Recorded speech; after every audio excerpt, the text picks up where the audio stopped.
ఓం గురు జయ గురు జయ జయ గురు ఓం గురు జయ గురు జయ జయ గురు ఓం గురు జయ గురు జయ జయ గురు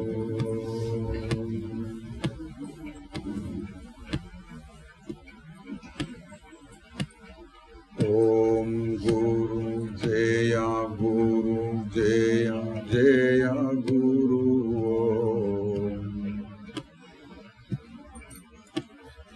ఓం గురు జయ గురు జయ జయ గురు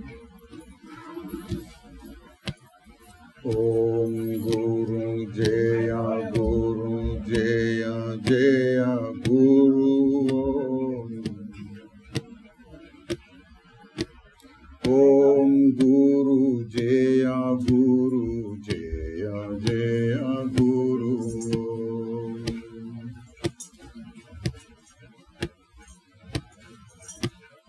ఓం గురు జయ గురు జయ జయ గురు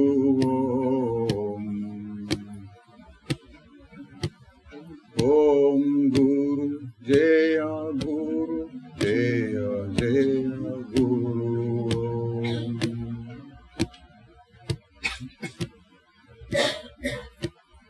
ఓం గురు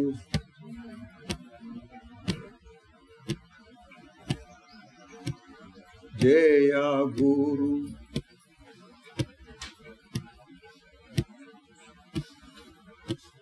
జయ జయ గురు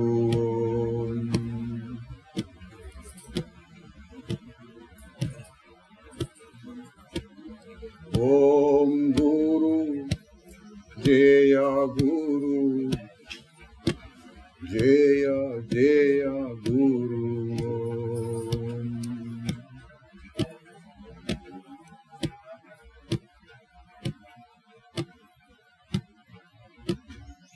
ఓం గురు జయ గురు జయ జయ గురు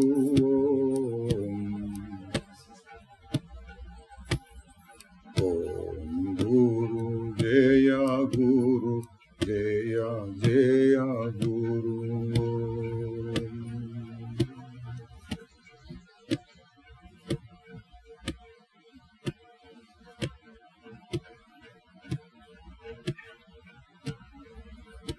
జాగు చేయగనేల ఓ జీవా వేగ సాధన చేయుమో జీవా జాగు చేయగనేల ఓ జీవా వేగ సాధన చేయుమో జీవా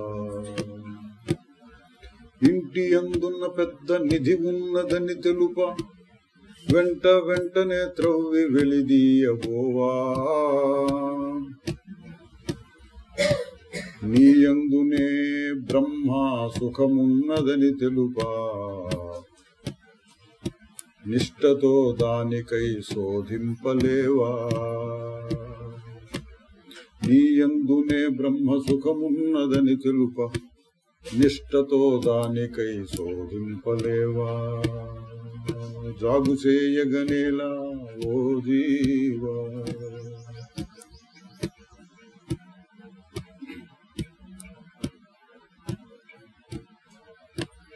క్రూర రోగము చేత కుములుచుండెడివాడు కోరి ఘన వైద్యుని చేరువకు కూడా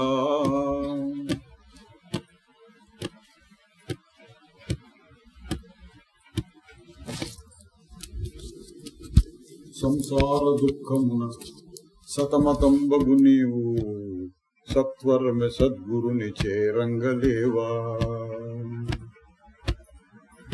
జాగు చేయగనేలా ఓ జీవా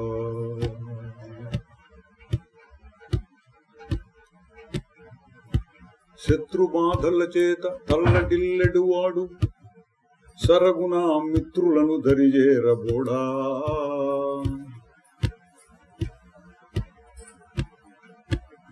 భవ దుఃఖమభివృద్ధి పరచు లోకులను వీడి భద్రముగ సత్సంగమందుండలేవా.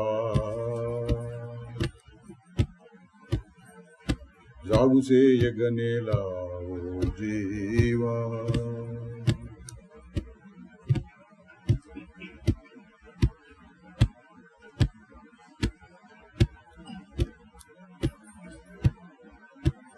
వెదకి మన పెరటిలో విషపు మొక్కల పీకి మంచి మొక్కల నెంచి మరి పెంచుకోమా.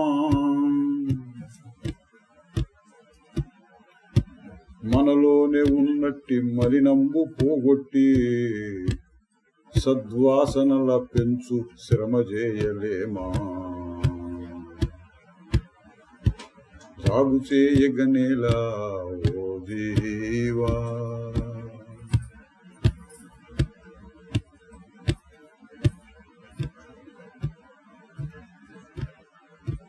మరణమొచ్చిన వేళ మమతలను సంపదల వదిలేసి ఎసటికో ఒంటరిగా పోవా.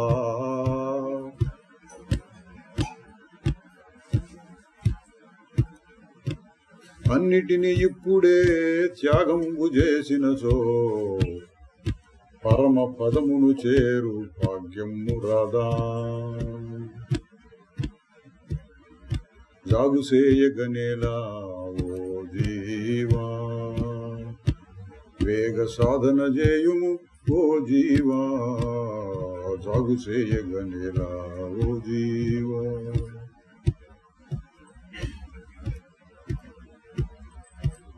ఓం గురు జయ గురు జయ జయ గురు. ఓం ఓం గురు జయ గురు జయ జయ గురు. ఓం గురు జయ గురు జయ జయ గురు. ఓం గురు జయ గురు జయ జయ గురు. ఓం గురు జయ గురు జయ జయ గురు. ఓం గురు జయ గురు జయ జయ గురు.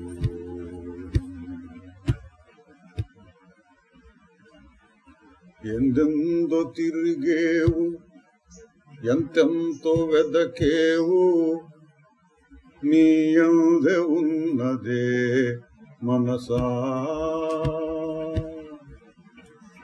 నీవు వెదకేది నీ యందే ఉన్నదే మనసా. ఎందెందో తిరిగేవు ఎంతెంతో వెదకేవు నీ యందే ఉన్నదే మనసా. నీవు వెదకేది నీ యందే ఉన్నదే మనసా. విషయాలలో సుఖము వెదకులాడుచు నీవు వెర్రివై తిరిగేవు మనసా. విషయాలలో సుఖము వెదకులాడుచు నీవు వెర్రివై తిరిగేవు మనసా. కారణము లేకయే గాఢ నిదురలు నీకు ఘన సుఖము కలుగదా మనసా. కారణము లేకయే గాఢ నిదురలు నీకు ఘన సుఖము కలుగదా మనసా. ఎందెందో తిరిగేవు ఎంతెంతో వెదకేవు నీ యందే ఉన్నదే మనసా.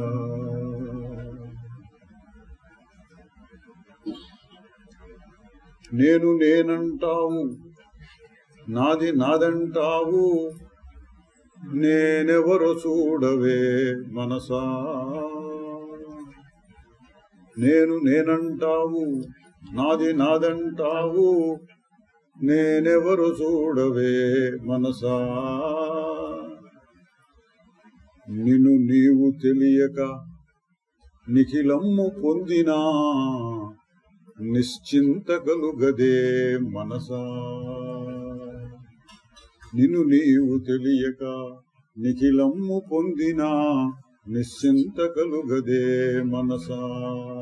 ఎందెందో తిరిగేవు ఎంతెంతో వెతకేవో నీ యందే ఉన్నదే మనసా. దేహమందున దూరి దేహమే నేననుచు దీనతను చెందేవు మనసా. దేహమందున దూరి దేహమే నేననుచు దీనతను చెందేవు మనసా. కట్టెలతో కాల్చేటి కాయంబుతో పొత్తు కష్టాలనే తెచ్చు మనసా. కట్టెలతో కాల్చేటి కాయంబుతో పొత్తు కష్టాలనే తెచ్చు మనసా. ఎందెందో తిరిగేవు ఎంతెంతో వెదకేవు నీ యందే ఉన్నదే మనసా.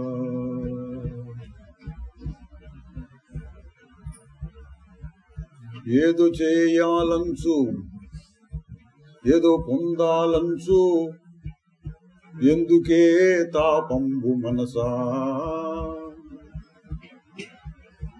ఏదో చేయాలంచు ఏదో పొందాలంచు ఎందుకే తాపంబు మనసా. నిఖిలమ్ము వర్జించి నిశ్చలత చెందుటే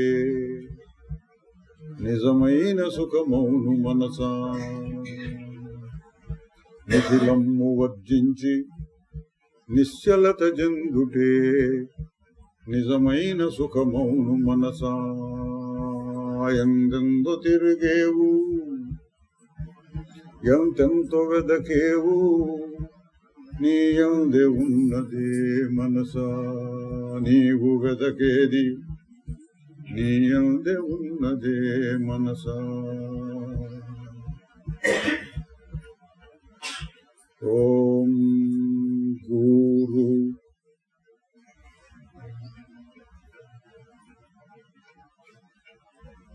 జయ గురు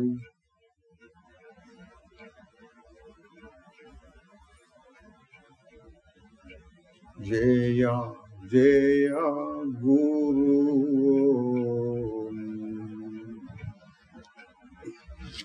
ఓం గురు జయ గురు జయ జయ గురు.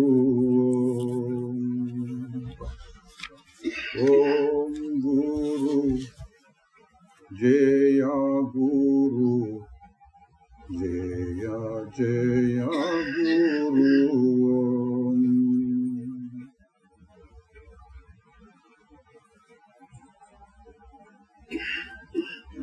యోగ వాసిష్టం బలి చక్రవర్తి కథ నిన్న కొంత చూసాం.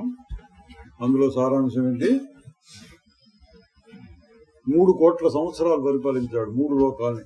అంటే దేవతల లోకం, మనుషుల లోకం, రాక్షస లోకం అన్నింటినీ కలిపి 3 కోట్ల సంవత్సరాలు పరిపాలించడం మీదట, రకరకాల భోగాలు మళ్ళీ మళ్ళీ మళ్ళీ మళ్ళీ మళ్ళీ అనుభవించడం మీదట ఆయనకు విసుగు వచ్చింది. అంటుంటారు, బోరు కొడుతోందంటారు, అదే పని చేసి చేసి చేసి. అట్లా ఎవరికి? బలి చక్రవర్తికి విసుగు వచ్చింది అన్నట్టు.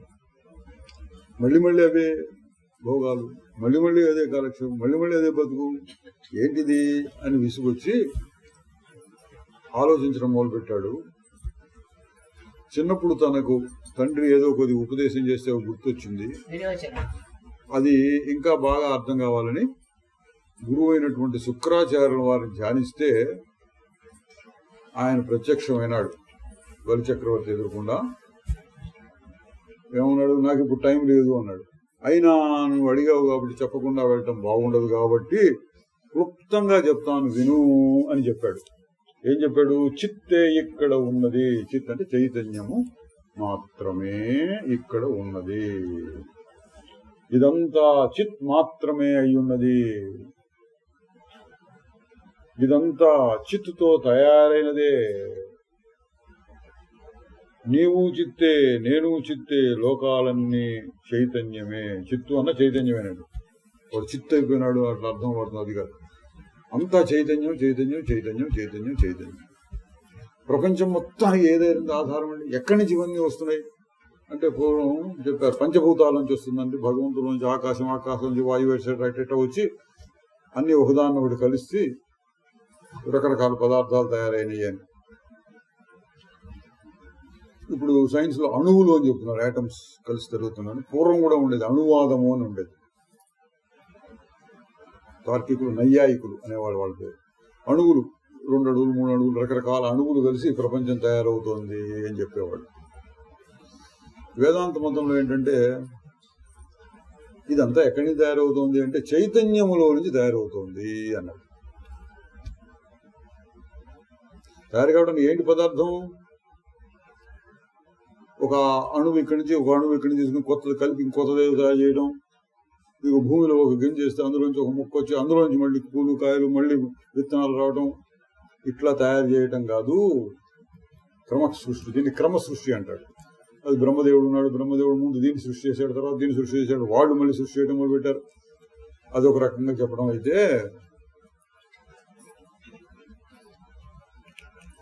దేవుడు అంత కష్టపడి సృష్టి చేస్తాడా? తేలిక చేస్తాడు, ఇట్లా అనగానే అయిపోతుంది.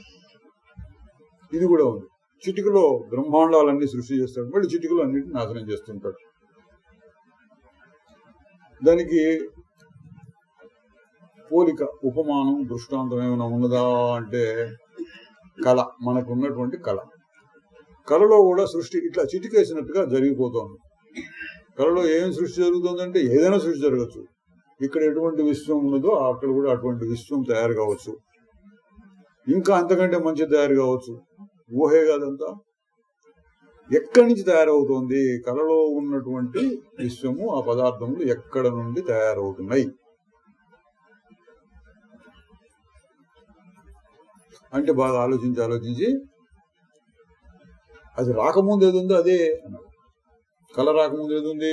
గాఢ నిద్ర. గాఢ నిద్రలో ఏముంది అంటే శుద్ధ చైతన్యం. ఫలానా అని లేకుండా ఊరక తెలుసుకోవడం. తెలుసుకోవడం అంటే ఫలానా దాన్ని తెలుసుకోవడం కూడా కాదు, ఉత్త తెలుసుకునే శక్తి అదొకటి ఉంది. అందులో నుంచే కళ వచ్చింది. ఇది బాగా సరిపోతున్నాడు ప్రపంచం మొత్తానికి కూడా. పరమాత్మ అంటే శ్రీమన్నారాయణుడు పడుకొని ఉన్నాడు, ఆయన బొడ్డులో నుంచి పువ్వు పుట్టి అందులో నుంచి బ్రహ్మదేవుడు పుట్టాడు, ఇవన్నీ కథలు. అసలు పరమాత్మ ఎవరు? శుద్ధ చైతన్యం. గాఢ నిద్రలో మనం ఎట్లా ఉంటాడో ఆ రకంగా ఉంటుంది. అటువంటి పరమాత్మ ఎందుకు అంటే శుద్ధ చైతన్యం నందు ఒక చలనం వచ్చింది, ఎట్టగా ఒక స్పందన వచ్చింది. నిన్న మొన్న చెప్పుకున్నాం కదా, స్పందన అంటే ఏంటి? ఒక నిప్పు కొరివి చీకటి గదిలో ఒక సాంబ్రాణి గడ్డి లాంటిది వెలిగించి పెడితే నిప్పు కణికలాగా ఒక బిందువులాగా కనిపిస్తుంది. దాన్ని అటు ఇటు తిప్పుతుంటే రకరకాల ఆకారాలు కనపడతాయి. ఉన్నది ఒక బిందువే, కానీ స్పీడ్గా తిప్పేటప్పటికి మన కన్ను అంత స్పీడ్గా వాటిని మార్చుకోలేక ఏదో ఆకారం ఉన్నట్లు కనపడుతుంది. స్పందన అంటాడు చలనం. ఒక చలనం వలన ఉన్నది ఒకటే అయినా అనేక రకాలుగా కనపడవచ్చును అని పూర్వమే నిర్ధారించారు. నిన్న కూడా మనం చెప్పుకున్నాం. టీవీ తెర మీద కూడా అట్లాగే ఒక బిందువు అటు ఇటు ఇటు ఇటు చలించడం వల్ల మనకు బొమ్మలు వస్తున్నాయి. ఇది తర్కానికి సరిపోతుంది, మన అనుభవానికి కూడా సరిపోతుంది. ఏం తర్కం ఏమిటి? ఇన్ని పదార్థాలు తీసుకొచ్చి బ్రహ్మదేవుడు వచ్చాడు, ఇక్కడ పంచభూతాలు తయారు చేశాడు, ఆ భూతాలు ఈ భూతాలన్నీ కలుపుతున్నాడు, ఇక్కడ ఏదో కుమ్మరివాడు కుండలు చేయను అన్నట్టు అన్ని తయారు చేసి మనుషుల్ని వాళ్ళని వీళ్ళు తయారు చేసి వాళ్ళలో ప్రాణం పోసి అక్కడి నుంచి ఇక్కడికి ట్రాన్స్పోర్ట్ చేస్తున్నాడు. ఇదంతా అనవసరం అనిపిస్తుంది. దేవుడు అంటే ఎట్లా ఉంటాడు? ఇట్లా చిటికలో చేస్తాడు. మనం స్వప్నంలో ఎట్లా సృష్టి చేస్తున్నాం? మనమైనా సృష్టి చేసేదంటే అనుమానం. మనమైనా అంత సృష్టి చేస్తున్నాం అంటే ఏదో దేవుడు అనుకుని పొందుతాను కూడా. ఏది ఎట్లా సృష్టి చేస్తున్నాడు అంటే చిటికేసినట్టు అట్లా వచ్చేసింది అంతే. దీనికి యోగ వాసిష్టంలో మనకి ఇదే యోగ వాసిష్టంగా. ఇందులోనే ఇతర కథలు ఉన్నాయి. ఎవరో వచ్చాడు మాంత్రికుడు లాంటి వాడు, మెజీషియన్ వచ్చేసి ఒక నెమలి కర్రతో చేసిన విసిరికర్ర ఇట్లా విసిరేట. విసరంగానే లవణ మహారాజు గారికి వచ్చేసింది కొత్త కొత్త అనుభవం. ఏదో 100 సంవత్సరాలు 200 సంవత్సరాల జీవితం జరిగిపోయినట్లు అట్ట ఏవో చేసి చివరికి అక్కడ అగ్నిలో పడి చచ్చిపోదాం అనుకుంటూ ఉండగా ఇప్పుడు మెలకు వచ్చి చూస్తే సింహాసనం మీద ఉన్నాడు. ఎట జరిగింది ఇవన్నీ అంటే యోగ వాసిష్టం చెప్పేది చైతన్యం యొక్క స్పందన. అది మనకు కూడా తెలుస్తుంది. అట్లా కన్ను చెదిరి ఇట్లా కూర్చుని ఒక కునికిపాటు వస్తుందట. కునికిపాటు ఎంతసేపు 1 నిమిషం చేపెట్టి కునికిపాటు మళ్ళీ లేస్తాం అనుకో, ఆ నిమిషంలోనే కళ్ళు ఏవో వస్తుంటాయి. ఇది సృష్టి. మనము స్వప్నంలో ఇట్లా తేలిగ్గా సృష్టి అవుతుంటే దేవుడు ఇంత కష్టపడి సృష్టి చేస్తాడా? పంచభూతాలను చేసి వాటిని వీటిని కలిపి ఈ పాళ్ళు ఆ పాళ్ళు కలిపి ముందు వీడిని సృష్టి చేసి వాడిని సృష్టి అంత కష్టం ఎందుకు? దేవుడు కూడా ఇట్లా చిటికేసినట్టు సృష్టి చేసేస్తాడు. ఎట జరుగుతుందంటే దేవుడు అంటే చైతన్యం, శుద్ధ చైతన్యం. శుద్ధ చైతన్యం అట్లా మార్పు వచ్చేవాడికి ఇటు ప్రపంచంలా కనపడుతుంది. ఆ అర్థంలో చెప్పాడండి. అంతా ఉన్నదంతా చిత్తే చైతన్యమే. చైతన్యంలో నుంచి ఇదంతా వస్తుంది, చైతన్యంలోనే ఉంటుంది. చైతన్యం కంటే వేరుగా ఏం లేదు. నువ్వు చైతన్యమే, నేను చైతన్యమే. పొద్దున నువ్వు చూసింది కూడా అదే వచ్చింది. అయ్యనంత మహాంబోధవు. అక్కడ నేను అనే మహాసముద్రం అంటే నేను అని ఇక్కడ కూర్చున్న నేను కాదు, చైతన్యం అనే సముద్రం. చైతన్యాన్ని ఒక సముద్రంతో పోల్చి అందులోనే ఇవన్నీ ఉన్నాయన్నాడు. మరి చైతన్యం సముద్రంలాగా ఇంత పెద్దదిగా ఉంటుందంటే అది కూడా తప్పే. చైతన్యం పెద్దదని చెప్పడానికి లేదు, చిన్నదని చెప్పడానికి లేదు. చైతన్యం ఒక బిందువులాగా ఉండొచ్చు. దాని స్పందన వల్ల ఎన్నెన్నో కనపడదు, పెద్దగా ఉన్నట్టు కనపడచ్చు. లేదా చైతన్యం పెద్దగానే ఉంటుందేమో, అది కూడా మనకు తెలియదు. ఎందుకు? ఒకసారి అట్లా శుద్ధ చైతన్యం అనేప్పటికీ ఏ పెద్ద చిన్న ఇక్కడ అక్కడ ఇట్లా ఉంటుంది అట్లా ఉంటుంది ఏమి లేవు. అట్లా ఊరకు ఉండటం. గాఢ నిద్రలో ఉన్న స్వరూపం చిన్నదని చెప్తామా పెద్దదని చెప్తామా? ఒక అనుభవం ఉంది గాఢ నిద్రలో, అది చిన్నదే పెద్దదా? చిన్నప్పుడు అంటే మీ తలకాయ బాగా చిన్నదిగా ఉందనుకోండి, ఇది ఏడాది ఇప్పుడు 2 ఏళ్ళప్పుడు అప్పుడు వచ్చిన కళలు చైతన్యం, అప్పుడు ఉన్నటువంటి చైతన్యం ఇప్పుడున్నటువంటి చైతన్యం, ఇప్పుడు వస్తున్న మన కళలు మన అనుభవాలు తేడా ఉంటుందా? నిద్రపోయినప్పుడు చిన్నప్పుడు నిద్రపోయినా 60 ఏళ్ళు వచ్చినప్పుడు నిద్రపోయినా ఏమైనా తేడా ఉన్నట్టుందా? గాఢ నిద్ర వచ్చినప్పుడు అక్కడ చిన్న పెద్ద అనే తేడా లేదు, ఇక్కడ అక్కడ అని లేదు, ఇంత సమయం అని లేదు, ఈ దేశం అని లేదు, అది దేశ కాలములకు అతీతము అంటాడు. అంటే ఇక్కడ అక్కడ అని లేదు, ఇంత అంత సమయం అని లేదు, అది ఉంటుంది అంతే, ఎట్లాగో ఉంటుంది. ఏంటండి అంటే కొంచెం కష్టం మనకు. ఏం కష్టం అంటే ఒక రకంగా అలవాటు పడ్డాం, ఆలోచించడం ఒక రకంగా ఆలోచించడం అలవాటు పడిన తర్వాత ఇంకొక రకంగా ఆలోచించాలంటే కష్టం. ఎట్లా అలవాటు పడ్డాం? దీనిలోంచి ఇది వచ్చింది, దీనిలోంచి ఇది వచ్చింది, దీనిలోంచి ఇది వచ్చింది. ఇక్కడి నుంచి అక్కడికి వెళ్ళడానికి ఇంత దూరం ఉంది, ఈ ప్రయత్నం చేసి అక్కడికి వెళ్ళాలి. ఇక్కడి నుంచి అక్కడికి వెళ్ళడానికి ఇంత సమయం పడుతుంది, ఈ విషయం చెప్పడానికి ఇంత సమయం పడుతుంది, వినడానికి ఇంత సమయం పడుతుంది, ఆలోచించడానికి సమయం, ఈ పని చేయడానికి ఇంత సమయం పడుతుంది. ఇవన్నీ దేశ కాలాలు. ఈ రకంగా అలవాటు పడ్డాం మనం ప్రపంచంలో. అంతా ఒకసారి అక్కడ వచ్చేస్తుందండి అంటే మనకి అర్థం చేసుకోవడం కష్టం. కానీ వీటికి కూడా ఎన్నో ఉన్నాయి. యోగ భాషలో కథల్లా అని అన్ని పురాణాల్లోనే ఉన్నాయి. విశ్వామిత్రుడు ఇట్లా అన్నట్ట, శ్రీశంకు ఆగు అని ఆ శ్రీశంకుడి కోసం ఒక స్వర్గాన్ని సృష్టించి పడేశాడు. ఇట్లా అనగా సృష్టి అయింది. విశ్వామిత్రుడికి అటువంటి సృష్టి ఉంటే మరి ఆ పరమాత్మకి ఎటువంటి శక్తి ఉండాలి? అంటే సృష్టి జరుగుతుందట, చైతన్యంలో ఒక స్పందన వచ్చింది. అట్లా ఎన్నెన్నెన్నో ఉన్నాయి. ఇట్లా అనగానే జరుగుతుంది, అట్లా అనగానే జరుగుతుంది. అటువంటి శక్తులు ఉన్నటువంటి అవతార పురుషులు, తర్వాత మహర్షులు ఎందరో ఉన్నట్లు మనకు పురాణాల్లో వస్తుంది.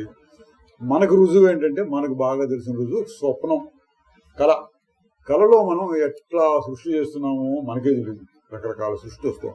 ఎట్లా వస్తుంది కళ చెప్పలేము. పరమాత్మ ఎట్లా సృష్టి చేస్తున్నాడు చెప్పలేం. కానీ రెండింటిని కలిపి చెప్పచ్చు. ఎట్లా? కళలో వలే పరమాత్మ కూడా సృష్టి చేస్తున్నాడు. కళ ఎట్లా వస్తుంది అని గట్టిగా అడిగితే చెప్పలేం. మళ్ళీ దాన్ని విడిగా చెప్పలేము. కానీ దీని వలే అని కాస్త అర్థం చేసుకోవడానికి, ఏదో అర్థమైనట్లుగా అనిపించడానికి చెప్పచ్చు. కళలాగా సృష్టి జరుగుతోంది, ఆ విషయం చెప్తా. అంతా చైతన్యమే, నువ్వు చైతన్యమే, నేను చైతన్యం, ప్రపంచం అంతా చైతన్యమే. ఎడ జరుగుతోంది అంటే చైతన్యం యొక్క స్పందన వల్ల జరుగుతోంది. ఇది గట్టిగా ఉన్నాయి కదండి ఇవి పంచభూతాలు. ఈ గట్టితనం అనేది కూడా చైతన్యం యొక్క స్పందనే. అదేంటంటే స్వప్నంలో లేదా? కళ వచ్చినప్పుడు కళ్ళలో గట్టి కనపట్ల పెద్ద కొండ కనపట్లేదా కళ్ళలో కూడా నీకు శరీరం ఉంది, అందులో ఎముకలు ఉండవా? కళ్ళలో ఒక శరీరంలో ఎముకలు ఉంటాయి, కళ్ళలో ఎముకలు ఉంటాయి, అక్కడ ఉండే ఎముకలు అక్కడ ఉంటాయి. అంటే ఏంటి? ఉన్నట్లు అనిపిస్తాయి. చాలా గట్టిగా ఉందండి అనిపిస్తుంది. నేను రాత్రి ఒక పెద్ద కొండను చూశాను, నా తలకాయ కొట్టేటప్పటికి కొండ కాస్త పగిలిపోయింది అని అనుకోండి. రావచ్చు అటువంటి కళ. ఆ కొండ ఎంత గట్టిదో, నీ తలకాయ ఎంత గట్టిదో, ఇదంతా ఎక్కడి నుంచి వచ్చింది? చైతన్యమునందరి స్పందన. ఏదైనా జరగచ్చు. ఇది కనిపెట్టారండి. ఫైనల్ గా ఇది కనిపెట్టారు. రకరకాలు చెప్పారు ఇందులో కూడా. సృష్టివాదములు దేవుడు ఇట్లా సృష్టి చేశాడని, దేవుడు అక్కర్లేదు, అణువులు సృష్టి అనేది అది కూడా అక్కర్లేదు, కర్మ సృష్టి అది కూడా అక్కర్లేదు, ప్రకృతి అన్నాడు. ప్రకృతి పురుషుడు ఉంటే ప్రకృతి సృష్టి చేస్తూ ఉంటుంది. ఇట్లా రకరకాల వాదాలు ఉన్నాయి, పూర్వకాలంలో కూడా ఉండేవే. అన్నిట్లోకి తర్కానికి బాగా సరిపోయేటటువంటిది ఈ యోగ వాసిష్టం చెప్పిన పద్ధతి. యోగ వాసిష్టం మాత్రమే కాదండి, చాలా శాస్త్రాల్లో ఉంది. ఈ జ్ఞాన శాస్త్రంలో ఈ సృష్టి అంతా శుద్ధ చైతన్యంలో నుంచి వచ్చింది. కాబట్టి ఏమనొచ్చు, దీని సృష్టిని రెండు రకాలుగా చెప్పొచ్చు. పొద్దుని చెప్పాను, సృష్టి మొత్తం చైతన్యమే ఇట్లా రకరకాలు కనపడుతూ అనొచ్చు. ఇంకొక రకంగా చెబితే ఇదంతా స్వప్నం వంటిది, నిజంగా లేదు, ఉన్నట్లు కనిపిస్తుందా, నిజంగా లేదు. మరి ఏది నిజంగా ఉన్నది? చైతన్యం, శుద్ధ చైతన్యం. దానికి దీనికి తేడా ఏంటి? ఒక్క మాటలో చెప్పండి తేడా అంటే, శుద్ధ చైతన్యం మారదు, కనిపించే దృశ్యం అంతా మారుతుంది. కళ్ళలో దృశ్యం కానీ ఇప్పుడు ఉన్న దృశ్యం కానీ మారుతుంది. చైతన్యం మారదు. ఎన్ని దృశ్యాలు వచ్చినా ఆధారంగా అదే ఉంటుంది. ఈ లక్షణాన్ని ఉపయోగించి ప్రస్తుతం ఉన్న ఈ కళను కూడా మనం దాటి వెళ్ళొచ్చు. ఇది కూడా ఒక కళ అనుకుంటే, ఈ కళను దాటే లక్షణం ఏంటి? మారేదేది, మారనిది ఏది అనే లక్షణం పెట్టుకుంటే ఏది మారకుండా ఉంటుంది? కళ్ళ ఉన్నది మారుతుంది, మెలకులో ఉన్నది మారుతుంది, గాఢ నిద్ర కూడా మారుస్తుంది. మరి ఏది మారట్లేదంటే అన్నిటిలోనూ సమానంగా ఏది ఉంటుందో అది మారదు. ఏది? మూడు అవస్థల్లోనూ, మెలకులోను, కళ్ళలోను, నిద్రలోను అన్నిట్లో సమానంగా ఏది ఉంటుంది? మనం చాలాసార్లు చెప్పుకున్నాం. నోటితో చెప్పడం కష్టం అనుకుంటే అనుభవంలో చూసుకోవచ్చు. మూడు అవస్థల్లో సమానంగా ఏది ఉంటుంది? ఇప్పుడు ఉన్నటువంటి మార్పులు ఉండవు, కళ్ళలో ఉన్న మార్పులు ఉండవు, గాఢ నిద్రలో తెలియకుండా ఉంది, అది కూడా ఉండవు, తెలుస్తుంది. కాబట్టి ఒక మాట చెప్పుకుందాం, ఏమని? గాఢ నిద్రలో ఎటువంటి అనుభవం ఉంది? ప్రశ్న వేసుకోండి. గాఢ నిద్రలో ఉన్న అనుభవం ఏంటి?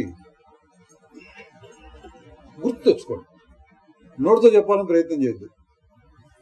గాఢ నిద్రలో ఉన్న అనుభవాన్ని గుర్తు తెచ్చుకోండి.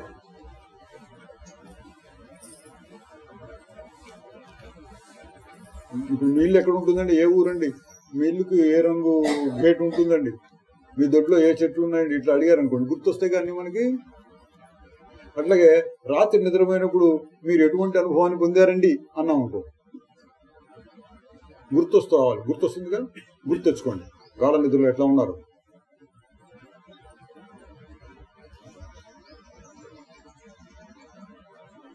అది మారని స్థితి. మారని స్థితిని ఇప్పుడు పట్టుకోవాలి. గాఢ నిద్రలో ఎట్లా ఉన్నాం అని ప్రశ్న వేసుకుని మీరు సరిగ్గా గుర్తు తెచ్చుకుంటే ఆ మారని స్థితి ఇప్పుడు వస్తుంది అనుభవానికి. అంటే నిద్రావస్థని జాగ్రత్త అవస్థలో కూడా మనం అనుభవంలో పొందితే అది ఆత్మస్థితి. ఏదైతే కొత్తది అనుకోవద్దు. మనం రోజు చెప్పింది ఆగి చూడు అంటే ఇదే. ఒక మాటకి మధ్యలో ఏముంది అని చెప్పుకున్నాం, దాని అర్థం కూడా ఇదే. గాఢ నిద్రలో ఏది ఉంటుంది, దాని అర్థం కూడా ఇదే. నేనంటే ఎవరు విచారణ చేసి ఇది దాన్ని తెలుసుకునేది ఎవరు, దాన్ని తెలుసుకునేది ఎవరు, అహంకారాన్ని కూడా తెలుసుకునేది ఎవరు, సాక్షి దాన్ని కూడా తెలుసుకునేది ఎవరు. ఇట్లా లోపలికి వెళితే వచ్చేటటువంటి ఆన్సర్ కూడా ఇదే. ఇన్ని మాటలు చెప్పకుండా కాస్త కూస్తో ముందు అనుభవం అభ్యాసం చేసిన వాళ్ళకి మన ఊరికి అన్ని మాటలు చెప్పక్కర్లేకుండా ఆగి చూడు.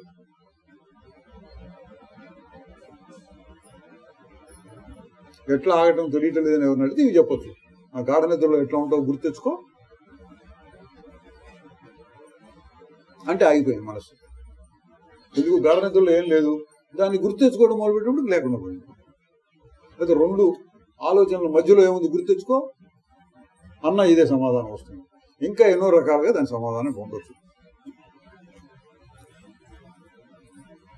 ఇంకెవరు చెప్పారు గిర్ర అంటే తిరిగారండి. చిన్నపిల్లలు తిరుగుతుంటారా, చేతులు చాచి గిర్రని తిరిగి ఏమో 2-3 సార్లు తిరిగాడు పెద్దవాళ్ళకి, కళ్ళు తిరుగుతుంది. ఆ వెంటనే మంచం మీద పడుకోలేదు, కుర్చీలో అట్లా కూర్చో, ఎట్లా ఉంటుంది,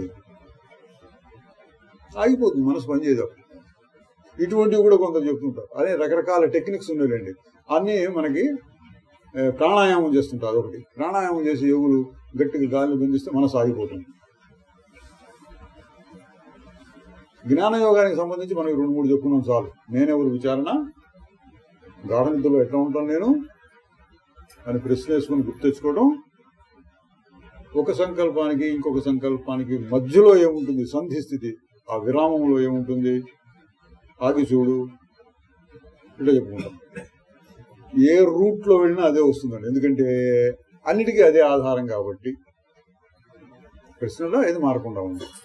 మీరు కొత్తగా కూడా కల్పించుకొని చేసుకొని కావాలంటే సాధనలు మారకుండా ఏది ఉండేది ఏది అది పట్టుకోవాలి. ఈయన చెప్పాడు చైతన్యము మాత్రమే ఉన్నది అని చెప్పాడు. ఎవరు? శుక్రాచార్యులు వారు. శుక్రాచార్యుని తలుచుకున్నాడు కదా, ప్రత్యక్షం అయ్యి అయ్యా నాకు చెప్పండి ఈ ప్రపంచం ఏంటి, నాకు విసుగ్గా ఉంది, అసలు ఏంటిది, ఎందుకు పుట్టావు, ఎందుకు జరుగుతున్నావు, ఏం చేస్తున్నావు అంటే, అప్పుడు నువ్వు చాలా పెద్ద ప్రశ్న వేసావు, అంత టైం లేదు నాకు, నేను ఎక్కడికో వెళ్ళాలి, అందుకని క్లుప్తంగా చెప్తాను అని ఈ మాటలు చెప్పాడండి. ఏం చెప్పి ఉన్నదంతా చైతన్యమేను అని చెప్తే ఈయన ఏం చేస్తాడో చూద్దాం. సంగ్రహంగా ఇదే తత్వం, తత్వ సారం. నీవు కనుక వివేకివి శ్రద్ధావంతుడివి అయితే ఈ నిశ్చయం చేతనే సమస్తాన్ని పొందగలవు. చాలు, ఇది ఒక్కటి చాలయ్య అన్నారు. ఇది కూడా మనం గుర్తించాలండి. ఇన్ని గ్రంథాలు చదవకర్లా మనం, ఏదో కాసేపు ఏదో ఒక చాలు. యోగ వాస్తవం చూస్తే ఒక పేజీ చాలు, అష్టావకర గీతలో ఒక శ్లోకం చాలు. ఇట్లా ఏదో కొంచెం కాలక్షేపం కోసం మరీ విసుగు పెట్టుకుంటే 2-3 రకాలు పెట్టుకోవచ్చు. ఒక్క మాట అట్లా చెప్తున్నాడు శుక్రాచార్యుడు. నీవు గనక వివేకివైతే శ్రద్ధావంతుడివైతే ఈ నిశ్చయం చేతనే, అంటే ఉన్నదంతా చైతన్యమే అనే నిశ్చయం చేతనే సమస్తాన్ని పొందగలవు. సమస్తాన్ని అంటే నీకు ఏది కావాలో అదే, సుఖాన్ని, ఆనందాన్ని, ఆత్మానుభవాన్ని పొందగలవు. అట్లా కాకపోతే అంటే నీకు శ్రద్ధ లేకపోతే ఏదో చెప్పాడు పోయినాళ్లే అనుకోకూడదు. నీకు శ్రద్ధ కనుక ఉండి నా మాటలను గుర్తుపెట్టుకుని దాన్ని మళ్ళీ మళ్ళీ ఏం చేయాలి, మననం చేయాలి. మననం ధ్యానం చేస్తే నువ్వు పొందుతావు. లేకపోతే ఎంత చెప్పినా బూడిదలో పోసిన ఆజ్యంలాగా వ్యర్థం అవుతుంది. బూడిదలో పోసిన నెయ్యి అన్నాడు, బూడిదలో పోసిన పన్నీరు అంటుంటాం మనం, ఇక్కడ నెయ్యి అన్నాడు. బూడిదలో పోసిన నెయ్యి మనం దేంట్లో మనం హోమం చేసేప్పుడు అగ్నిలో నెయ్యి వేస్తుంటాడు, దాని ఏదో ప్రయోజనం ఉంటుంది. బూడిదలో పోసిన నెయ్యి ప్రయోజనం ఉండదు. ఆ పోలికి చెప్పారు అని చెప్పాడు. నువ్వు కనుక తెలివితల వాళ్ళవైతే ఒక మాట చాలు, కాకపోతే ఎంత చెప్పినా అనవసరం, కాబట్టి నేను ఇంతే చెప్తున్నా వెళ్ళిపోతున్నా అన్నాడు ఆయన. అంటే ఒక్కొక్క కథ ఒక్కొక్క రకంగా కొంచెం చమత్కారంగా, కొంత ఆశ్చర్యంగా కొంత ఉంటుంది. అంటే ఇక్కడ చెప్పిన తత్వసారం అన్నాడండి. తత్వసారం, ఈ మాట కూడా గుర్తుపెట్టుకో. తత్వసారం ఈ పుస్తకంతో చదివాం. యోగ వాసిష్టం యొక్క సారాంశం ఏంటి అని అనుకోండి, మీరు చెప్పగలిగి ఉండాలి. 32,000 శ్లోకాలు, ఇందులో ఎన్ని ఉన్నాయి, ఏదో 500 పేజీలు ఉన్నాయి, 340 పేజీలు ఉన్నాయి. సారం ఏంటండి అని అనుకోండి, ఒకసారి 2 సార్లు పుస్తకం చదివిన వాళ్ళు సారం ఏంటంటే ఏం చెప్పాలి? యోగ వాసిష్టం యొక్క సారం. లేదు ప్రపంచం, లేదు ప్రపంచం, లేనే లేదని పాడరా, ఉన్నది నేనే సత్పదార్థమని ఉత్సాహం ఉండరా, వాస్తవమైనది వశిష్ఠ గురుడు వాత్సల్యం వచించను, చక్కని మార్గము సంశయింపకుము, సంసారం వికనసించును. సారం అంటే ఎప్పుడు చెప్పింది? బ్రహ్మ సత్యం జగన్మిథ్య అని చెప్పారు. ఇంకో చోట ఈ ప్రపంచం లేనే లేదు, ఒకసారి ఇది ఒక్క మాట చాలు. నేను శుద్ధ చైతన్యం, ఈ ఒక్క మాట చాలు. ప్రపంచం నిజమో అబద్ధం నాకు అనవసరం, నాకైతే ఏం కాదు అంటారు, నాకైతే అంటట్లేదు, నేను అసంగ స్వరూపుణ్ణి, లేదా నేను గాఢ నిద్రలో వలె ఆనంద స్వరూపుణ్ణి, నాకు ఇంక రెండో పదార్థం అవసరం లేదు, నిరాధారం, దేని మీద ఆధారపడకుండా నేను హాయిగా ఉండగలను. ఇటువంటివన్నీ సారభూతమైన విషయాలు. ఇందులో ఒక్కడైనా చాలు.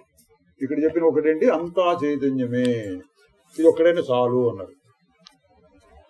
తర్వాత చిత్ యొక్క విషయాకార కల్పనయే బంధం. చిత్ యొక్క విషయ ఆకార కల్పనం, చైతన్యము స్పందించి విషయాల్లాగా మారడమే బంధం. అట్టి కల్పన లేకుండా ఉండటమే ముక్తి, గాఢ నిద్రలో వలె ఉండటం ముక్తి. ఇది సమస్త సిద్ధాంతాల యొక్క సారం. ఈ నిశ్చయాన్ని అవలంబించి అఖండాకార వృత్తి చేత జగాన్నంతా చూస్తే స్వయంగానే బ్రహ్మపదాన్ని పొందగలవు. ఈ నిశ్చయాన్ని అనుసరించి, ఏ నిశ్చయం? విషయాకార కల్పనయే బంధం. నువ్వు విషయాల్లో ఇరుక్కుపోతే బంధం. ఒక స్పందన వచ్చింది, ఏవో కనపడ్డాయి, అది నిజం అనుకుంటే బంధం. అట్టి కల్పన లేకుండా ఉండటమే ముక్తి. ఇది సమస్త సిద్ధాంతాల యొక్క సారం. ఈ నిశ్చయాన్ని అవలంబించి అఖండాకార వృత్తి చేత, అఖండాకార వృత్తి పెద్ద పెద్ద మాట్లాడండి, శాస్త్రంలో వాడతారు. అఖండం అంటే ఖండం కాక కోయటం, నరకటం, ముక్కలు చేయటం లేనటువంటిది. ఇది చైతన్యాన్ని మీరు ముక్కలు చేయలేరు, ఇప్పుడు ఒకటిగానే ఉంటుంది. కాదండి, నాలో ఒక చైతన్యం, మీలో ఒక చైతన్యం, మీలో ఒక చైతన్యం ఉంటుంది కదా, ఇది ముక్కలు అయినట్టే కదా? కాదు. నాలో చైతన్యం ఉంది, మీలో చైతన్యం, మీకు నాకు మధ్యలో కూడా చైతన్యం ఉంది. సుప్తి యందున వెలుగు, శూన్యమందున వెలుగు. ప్రతి అణువులోనూ చైతన్యం ఉంది. మీకు నాలో ఉన్న చైతన్యం ఏం చేస్తే ఇట్లా మాట్లాడుతున్నానండి కాబట్టి నాలో చైతన్యం ఉంది అనుకోవచ్చు. నేను వింటున్నానండి నాలో చైతన్యం ఉంది మీరు అనుకోవచ్చు. మధ్యలో ఏముంది అంటే ఏదో ఉన్నట్లు అనిపించడమే. మధ్యలో ఖాళీ ఉందండి.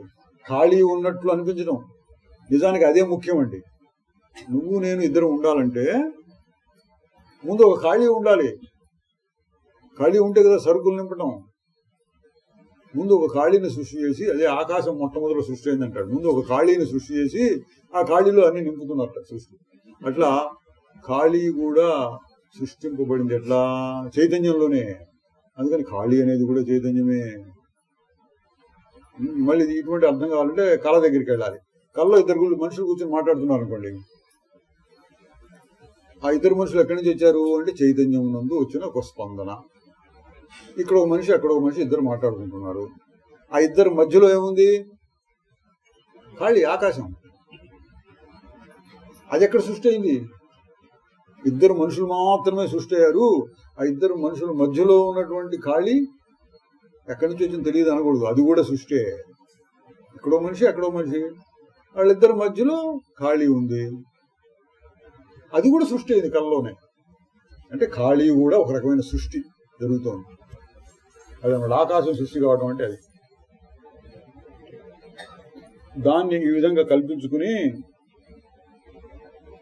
బంధాన్ని పొందటం, దాంతో సంబంధం పెట్టుకోవడమే బంధం. అట్టి కల్పన లేకుండా ఉండటమే ముక్తి. ఇది సమస్త సిద్ధాంతాల యొక్క సారం. ఈ నిశ్చయాన్ని అవలంబించి అఖండాకార వృత్తి చేత, అఖండాకార వృత్తి అంటే అంతా ఒకటేనటువంటిది. ఉదాహరణ ఏంటంటే పొద్దున చెప్పుకున్నాం, ఇన్నిగా కనిపిస్తున్నా ఒక రకంగా చూస్తే వీరు వీరు వీరు వీరు వీరు వీరు ఇట్లా లెక్క పెట్టచ్చు ఎంతమంది ఉన్నట్టు. ఇంకొక రకంగా చూస్తే ఇదంతా ఒక సభ అన్నాం అనుకోండి, అంతా ఒకటే. అట్లా కూడా చూడవచ్చు. అంతా ఒక సభ అంటే ఒక ఏకవచనం అయిపోయింది, అంతా ఒకటే. గోడ మీద గ్రూప్ ఫోటో పెట్టాము. దగ్గరికి వెళ్ళి చూస్తే ఇంతమంది మనుషులు ఉన్నారు. దూరం నుంచి చూస్తే ఒక ఫోటో, గ్రూప్ ఫోటో, మనందరం కలిసి తీయించుకుంటే గ్రూప్ ఫోటో. అట్లా చూడొచ్చు, అంతా కలిపి చూడొచ్చు. అట్లా ప్రపంచం మొత్తాన్ని ఒక చైతన్యం ఇట్లా కనపడుతోంది చూడొచ్చు. దృష్టిలో మార్పు అంటే అది. అంతా చైతన్యం అనే దృష్టితో చూడొచ్చు, అంతా వేరు వేరు వేరు వేరు వేరు అనే దృష్టితో కూడా చూడొచ్చు. అఖండాకార వృత్తి అంటే అంతా కలిపి ఒకటే అన్నట్టుగా చూడవచ్చు. ఒకటే ఇట్లా కనపడుతుంది. ఈ భేదాలు కూడా ఊరికి కనపడుతున్నాయి. పైపైన ఉన్నదంతా ఒకటే అనే దృష్టితో కూడా చూడొచ్చు. అది పెట్టుకోమంటున్నాడు ఆ దృష్టిని. అఖండాకార వృత్తి చేత జగాన్నంతా చూస్తే స్వయంగానే బ్రహ్మపదాన్ని పొందగలవు. అట్లా చూస్తూ ఉంటే నువ్వు బ్రహ్మ పదాన్ని అంటే నువ్వే బ్రహ్మగా అయిపోతావు. ఓ బలి, నేనిప్పుడు ఆకాశానికి పోతున్నాను. కథలు సమాసంగా ఆకాశానికి పోవడం ఏంటి? మనదంతా ఆకాశంలోనే, మనదంతా చైతన్యము అని చెప్పాడు. మళ్ళీ వ్యవహారిక దృష్టి అనమాట. నేను ఆకాశానికి పోతున్నాను, నేనక్కడ సప్త ఋషులతో కలిసి ఒక దేవకార్యాన్ని చేయవలసి ఉంది. ఓ రాజా, దేహం ఉన్నంత వరకు జీవన్ముక్తులు కూడా ప్రాప్తించిన కార్యాలని చేయకుండా ఉండలేరు కదా. ఆయన కూడా ఒక కార్యం ప్రాప్తించింది జీవన్ముక్తులు, తెలిసి కూడా, ఎంత తెలిసి కూడా అది వ్యవహారం చేయాలి కదా, చేస్తున్నాను కదా అని చెప్పి పోతున్నాడు. ఎక్స్క్యూజ్ మీ అంటున్నాను అనమాట, చెప్పిపోతున్నాడు. వశిష్ఠ మహర్షి ఈ విధంగా చెప్పిన శుక్రాచార్యుడు ఆకాశ మధ్యంలోని మేఘ మార్గం ద్వారా, ఇవన్నీ కథలండి మనకు ఉత్సాహం కలిగిస్తున్నాయి. ఆకాశ మధ్యంలోని మేఘ మార్గం ద్వారా అతివేగంగా పైకి ఎగసిపోయాడు. తరువాత ధీమంతుల్లో శ్రేష్ఠుడైన బలి తనలో ఈ ప్రకారంగా చింతన చేశాడు. శ్రవణం, మననం, నిధిధ్యాసనం చెప్పుకుంటాం. వేదాంత సాధన ఏంటంటే ముఖ్యంగా శ్రవణం, మననం, నిధిధ్యాసనం అంత మనసులోనే జరుగుతుంది, బయట ఏం చేసేది లేదు. శ్రవణం అంటే వినడం, ఇట్లా తెలుసుకోవడం, పుస్తకం చదువుకోవడం, చదువుకున్న దాన్ని మళ్ళీ మళ్ళీ మళ్ళీ మళ్ళీ మళ్ళీ మళ్ళీ ఆలోచిస్తూ ఉండటం మననం. దాని సారం తీసుకుని ఒకే భావాన్ని నిలబెట్టుకోవడం నిధిధ్యాసన. ఈయన బలి చక్రవర్తి ఇప్పుడు మనకి చూపిస్తున్నాడు ఏంటి మననం ఎట్లా చేయాలి అని. గురుగారు చెప్పింది ఏంటి? అంతా చైతన్యమే. ఒక మాట అంతా చైతన్యం, దాన్ని ఎట్లా మననం చేస్తారో చూద్దాం. మహాత్ముడైన శుక్రాచార్యుడు వచించిందంతా సత్యమే ముందు నమ్మేశాడు. ఈ మూడు లోకాలు చిన్మాత్ర స్వరూపాలే, అంత చిన్మాత్రమే. నేను చిద్రూపుణ్ణే, సమస్త లోకాలు చిద్రూపులే, దిక్కులు, క్రియలు అన్ని చిన్మయాలే, బయట వెలుపల ఉన్న పదార్థాలన్నీ చిద్రూపాలే. చిత్తుకు భిన్నంగా బ్రహ్మాండంలో ఏ వస్తువు లేదు.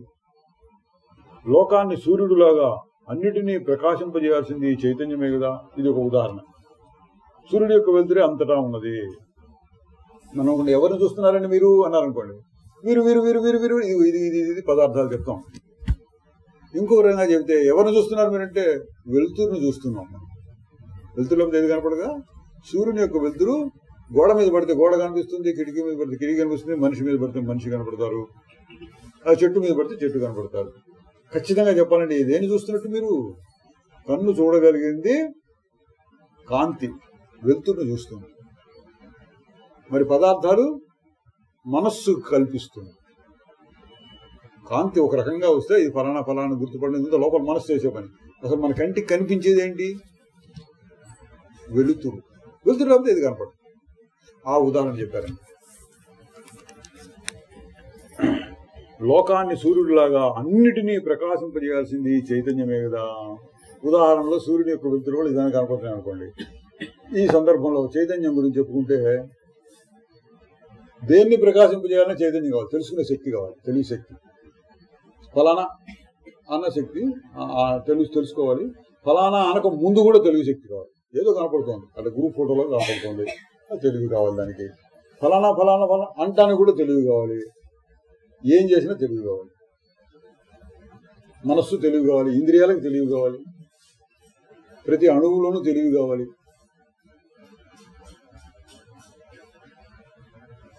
అది చైతన్యమే ఇదంతా అని ఆయన మననం చేసుకుంటున్నాడు. ఇట్లా చిత్తుకు భిన్నంగా బ్రహ్మాండంలో ఏ వస్తువు లేదు. లోకాన్ని సూర్యుడిలాగా అన్నిటినీ ప్రకాశింపజేయాల్సింది ఈ చైతన్యమే కదా.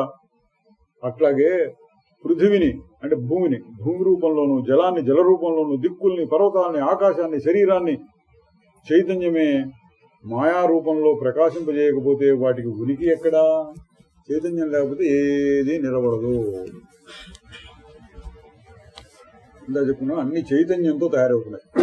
కుండలన్నీ మట్టితో తయారవుతాయి, ఆభరణాలన్నీ బంగారంతో తయారవుతాయి. ఇట్లాంటి పోలికలు చెప్పారు.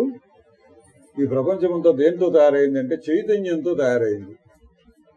పంచభూతాలతో కాదు, అణువులతో కాదు, పదార్థాలు రకరకాల వాటితో కాదు, చైతన్యంతో తయారైంది. ఎట్లా తయారైందని అనుమానం వస్తే కళ. చైతన్యంతో అన్ని తయారవుతుంది. బ్రహ్మాండం అంతటా కేవలం చైతన్యమే ఉంటుంది అని ఆయన చెప్పిన దాన్ని ఇంకొంచెం పెంచి చెబుతున్నాడండి. ఆయన ఒక 3-4 లైన్లో చెప్తే 10 లైన్లో చెప్పాడు. అన్యమేమీ లేని ఈ ప్రపంచంలో శత్రువు ఎవడు? చూడండి, ఇది ఇంకొక రకంగా మననం చేస్తున్నాడు. మన కోసం బోధన మాట ఇది. అంతా చైతన్యం, అంతా చైతన్యం, అంతా మననం చేస్తున్నాం కావాలి. తర్వాత దాన్ని ఉపయోగించుకునే పద్ధతి ఏంటి? మనం చాలాసార్లు అయితే ఏమిటి, ఇదంతా చైతన్యం, అయితే ఏంటి, నాకేంటి ఉపయోగించాలి. మనకి ఎట్లా ఉపయోగిస్తుంది అది కూడా మనం. అన్యమేమీ లేని ఈ ప్రపంచంలో శత్రువు ఎవడు, మిత్రుడెవడు? సమశత్రువు మిత్రేజ అన్నాడు భగవద్గీత.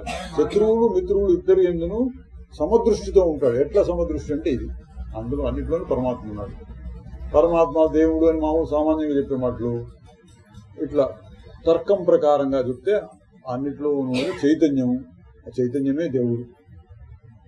ఇందులో శత్రువుడు మిత్రుడెవడు ఇట్లా లాక్కు రావాలండి. మన వ్యవహారానికి లాక్కు వస్తున్నాడు అనమాట అండి ఆ జ్ఞానాన్ని. అప్పుడు మనకి ఇక్కడ ఉండే దుఃఖం, దృశ్యంలో కలిగేటువంటి దుఃఖం తగ్గుతుంది, మనం హాయిని పొందగలుగుతాం. శత్రువుడు మిత్రుడు బలి అనే పేరుతో వ్యవహరింపబడే ఈ శరీరం తన గురించి తను చెప్తున్నాడు. బలి అని చెప్పుకుంటున్నానే ఆ శరీరం ఛేదింపబడ్డ అసంగం సర్వవ్యాపకమైన చిత్స్వరూపుడు ఏ విధంగా ఛేదింపబడతాడు? శరీరాన్ని ఎవడన్నా నరికాడండి వచ్చి, ఇప్పుడు అంతా చైతన్యం అనుకున్నాడు, ఇట్లా ఎవడన్నా వచ్చి నరికేశాడు అనుకోండి, నరికితే ఏమవుతుంది? చైతన్యమే. నరకబడిన దాంట్లో కూడా చైతన్యమే. ఇందులో చైతన్యం, అందులో చైతన్యం, నరికినా కూడా చైతన్యమే. చైతన్యం ఎక్కడ లోపం లేదు. అతను బలి అనే శరీరాన్ని నరికితే, ఛేదింపబడితే అసంగం సర్వవ్యాపకమైన చిత్స్వరూపుడు ఏ విధంగా ఛేదింపబడతాడు? అచ్ఛేద్యోయం అదాహ్యోయం అక్లేద్యో అశోష్యో నిత్య సర్వగత స్థాణు అచలోయం సనాతన అన్నాడు భగవద్గీత. దీన్ని నైనంచిందని తీసేస్తాను, బాగా వివరంగా అక్కడ చెప్పారు.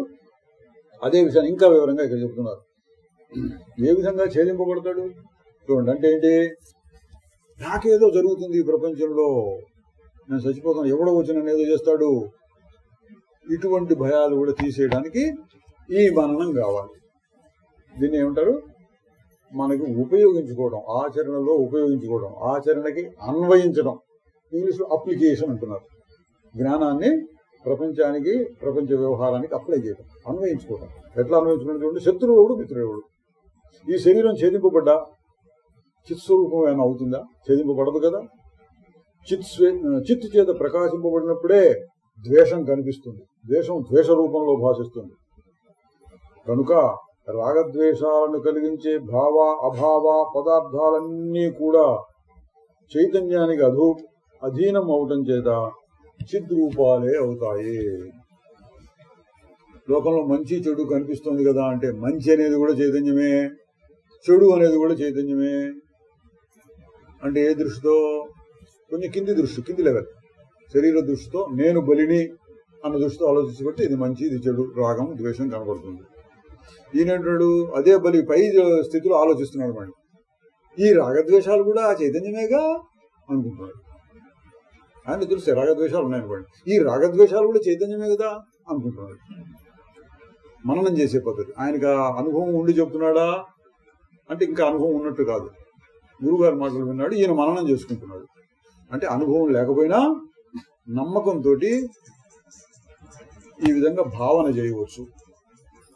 ఎట్టా వచ్చిందని నమ్మకం అంటే, ఒకటి గురువు వాక్యం, రెండవది తర్కం. నువ్వు తర్కంతో నిరూపించుకోవచ్చు. అది కూడా చేస్తున్నావు, తర్కంతో నిరూపిస్తున్నావు. ఇది అదేగా, అది ఇదేగా, ఇదే ఇదేగా.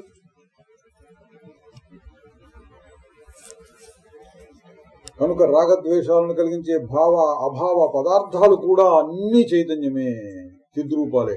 ఎంత విచారించినా విశాలమైన ఈ త్రిలోకాల్లో చైతన్యానికి అన్యం ఏమీ కనబడటం లేదు.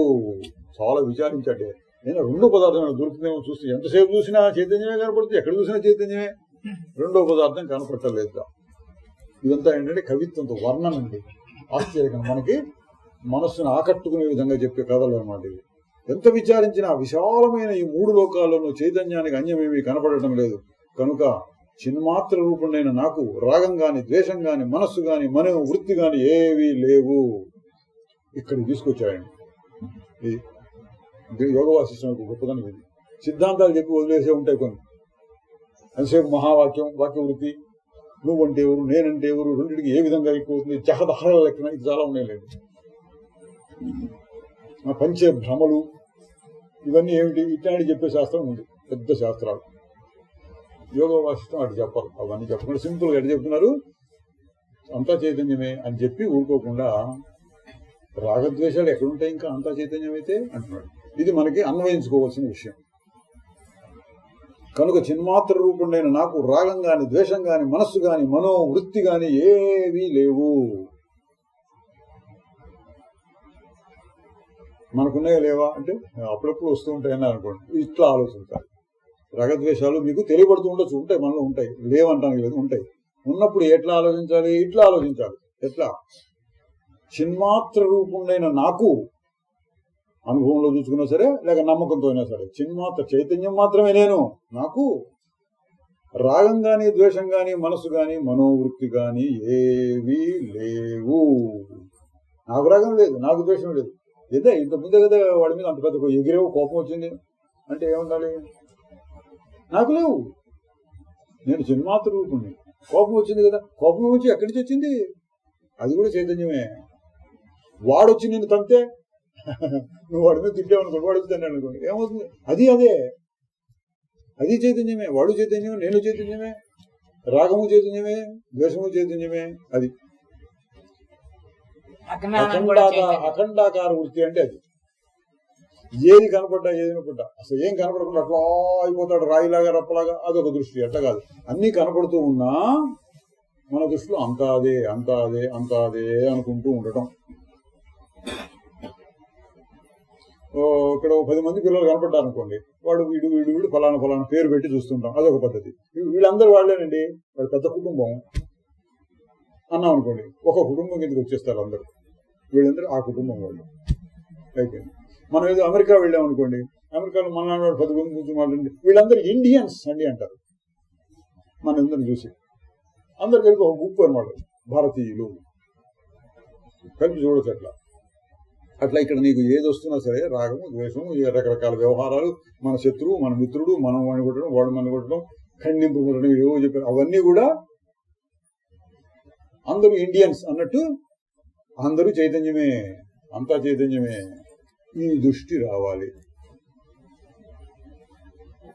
పండితా సమదర్శిన ఇందులో విద్యా వినయ సంపన్నే బ్రాహ్మణే గవిహసిన. విద్యా వినయం సంపన్నం గలవాడు బ్రాహ్మణుడు ఎందు, ఆవు ఎందు, కుక్క ఎందు, కుక్క మాంసం తినవాడు ఎందు, చూడండి, కుక్క ఎందు, కుక్క మాంసం తినవాని ఎందు కూడా సమదృష్టి, ఏకత్వం, సమదర్శనం. ఇది అనమాట. ఎట్లా వస్తుంది అంటే భగవద్గీతలో ఎట్లా వస్తుంది అంత వివరంగా చెప్పరు, జ్ఞానం అక్కడిక్కడ చెప్తారు. దాని వివరం ఇది యోగ వాసిష్టం అనుకోదు. ఎట్లా వస్తుంది? ఇది దృష్టి, చైతన్యం దృష్టి, అన్నింటిలో పరమాత్మ ఉన్నాడు. ఆ దృష్టితో చూడు. పైకి కనపడుతుంటాయి, ఆ దృష్టితో చూడు. సినిమా తెర మీద బొమ్మలు అనుకోండి, సినిమా తెర బొమ్మలు కనపడుతుంటాయి, సినిమాని కూడా మీరు అనుభవించవచ్చు, ఎంజాయ్ చేయొచ్చు అనమాట సినిమాని. కానీ ఇది సినిమా అని మధ్యలో తెలుస్తుండాలి. తెరపై బొమ్మలు ఇవి అనే జ్ఞానం ఉండాలి, నిజం కాదు అనే జ్ఞానం ఉండాలి. ఇదంతా సినిమా అనేప్పుడు ఒకటైపోయింది. ఫలానా ఫలానా ఫలానా అంటే కథ తెలుస్తుంది, ఫలానా ఊరికి చూస్తుంటే తెర మీద బొమ్మలు. ఇది వాని దృష్టిలో మార్పు, ఒక రకంగా చూడటం అనమాట. ఏ రకంగా? ప్రస్తుతం చూస్తున్నటువంటి రకం కాకుండా ఇంకొక రకంగా. ఒకటి తిండిలాగా బాధపడుతున్నాడు, అమ్మా అన్నం పెట్టి ఎవడు లేదు అంటున్నాడు. వాడి దృష్టి ఎట్లా ఉంటుంది? ఎవడో వాడు ఎంత పెడితే చాలు తింటాము అన్నట్టుగా ఉందనుకోండి. వాడు ఏ దృష్టితో చూస్తున్నట్టు? ప్రపంచాన్ని ఎక్కడ తిండి దొరుకుతుందా అన్న దృష్టితో చూస్తుంటాడు. సరే, తిండి దొరికింది అనుకో, ఇంకోటి ఎవడో డబ్బు సంపాదించాలనుకో, ఎట్లా డబ్బు సంపాదించాం? ఎవరిని మోసం చేద్దాం, ఎవడి జేబు కొట్టేసి మనం, ఎవడు ఇంట్లో తాళా సరిగా వేయకపోతే లోపలికి వెళ్ళొచ్చు, ఇట్లా ఆలోచించేవాళ్ళు ఉంటారు. ఇప్పుడు సైబర్ క్రైమ్స్ ఉంటాయి.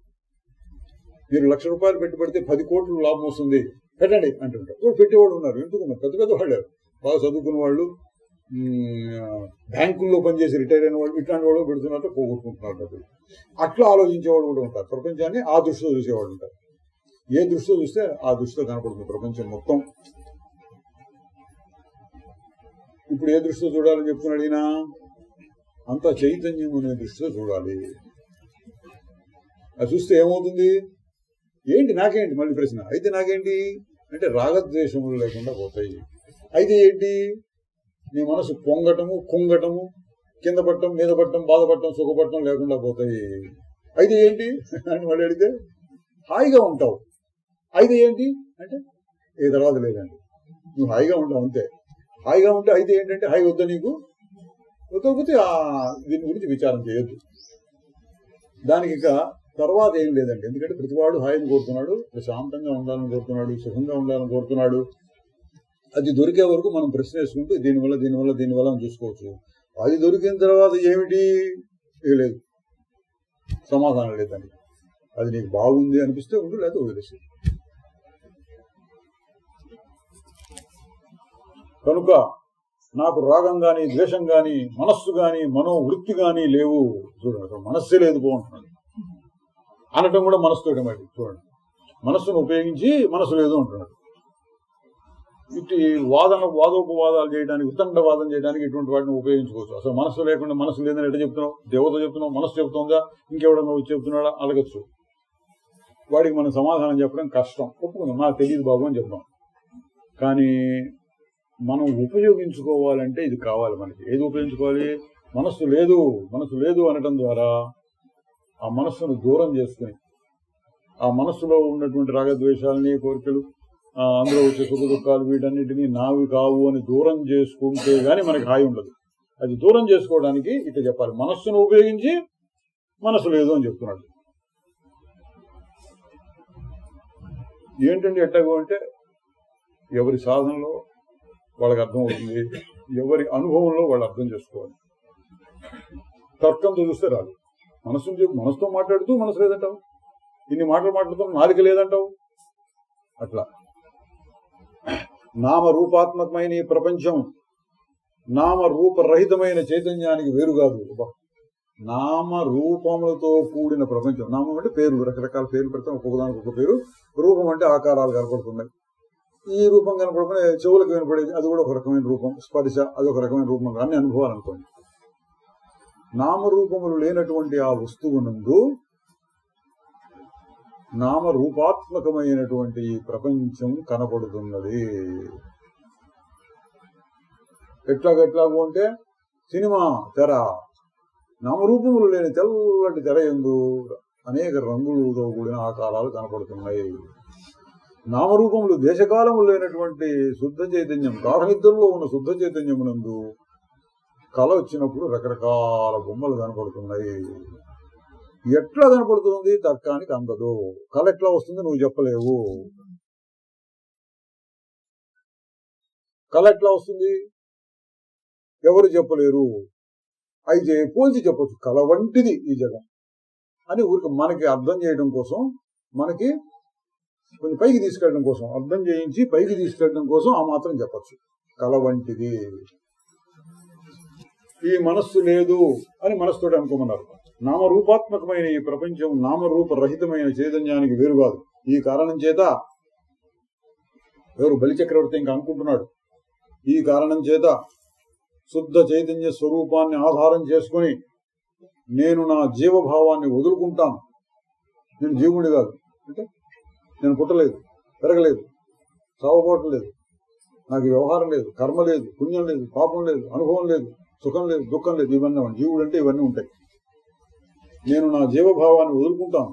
ఇట్లా జీవభావరహితమై విషయ కళంక వర్జితమై మహత్తరమైన ముక్త స్వరూపమైన సాక్షి చైతన్యమైన నా ఆత్మకి నా నమస్కారం అన్నది చివరికి. నా ఆత్మకి నా నమస్కారం అంతా చమత్కారంగా చెప్పడం కథలు వర్ణన అండి, కవిత్వం. నా ఆత్మ మన అష్టావక్ర గీతలో జనక మహారాజు కూడా చెప్పుకుంటారు, అహోహం నమో మఖ్యం అంటుంటారు.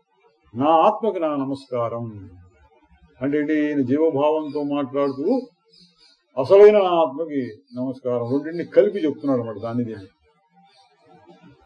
నా సాక్షి స్వరూపానికి నమస్కారం, స్వయం ప్రకాశం జ్యోతి రూపం అయిన నాకు నమస్కారం.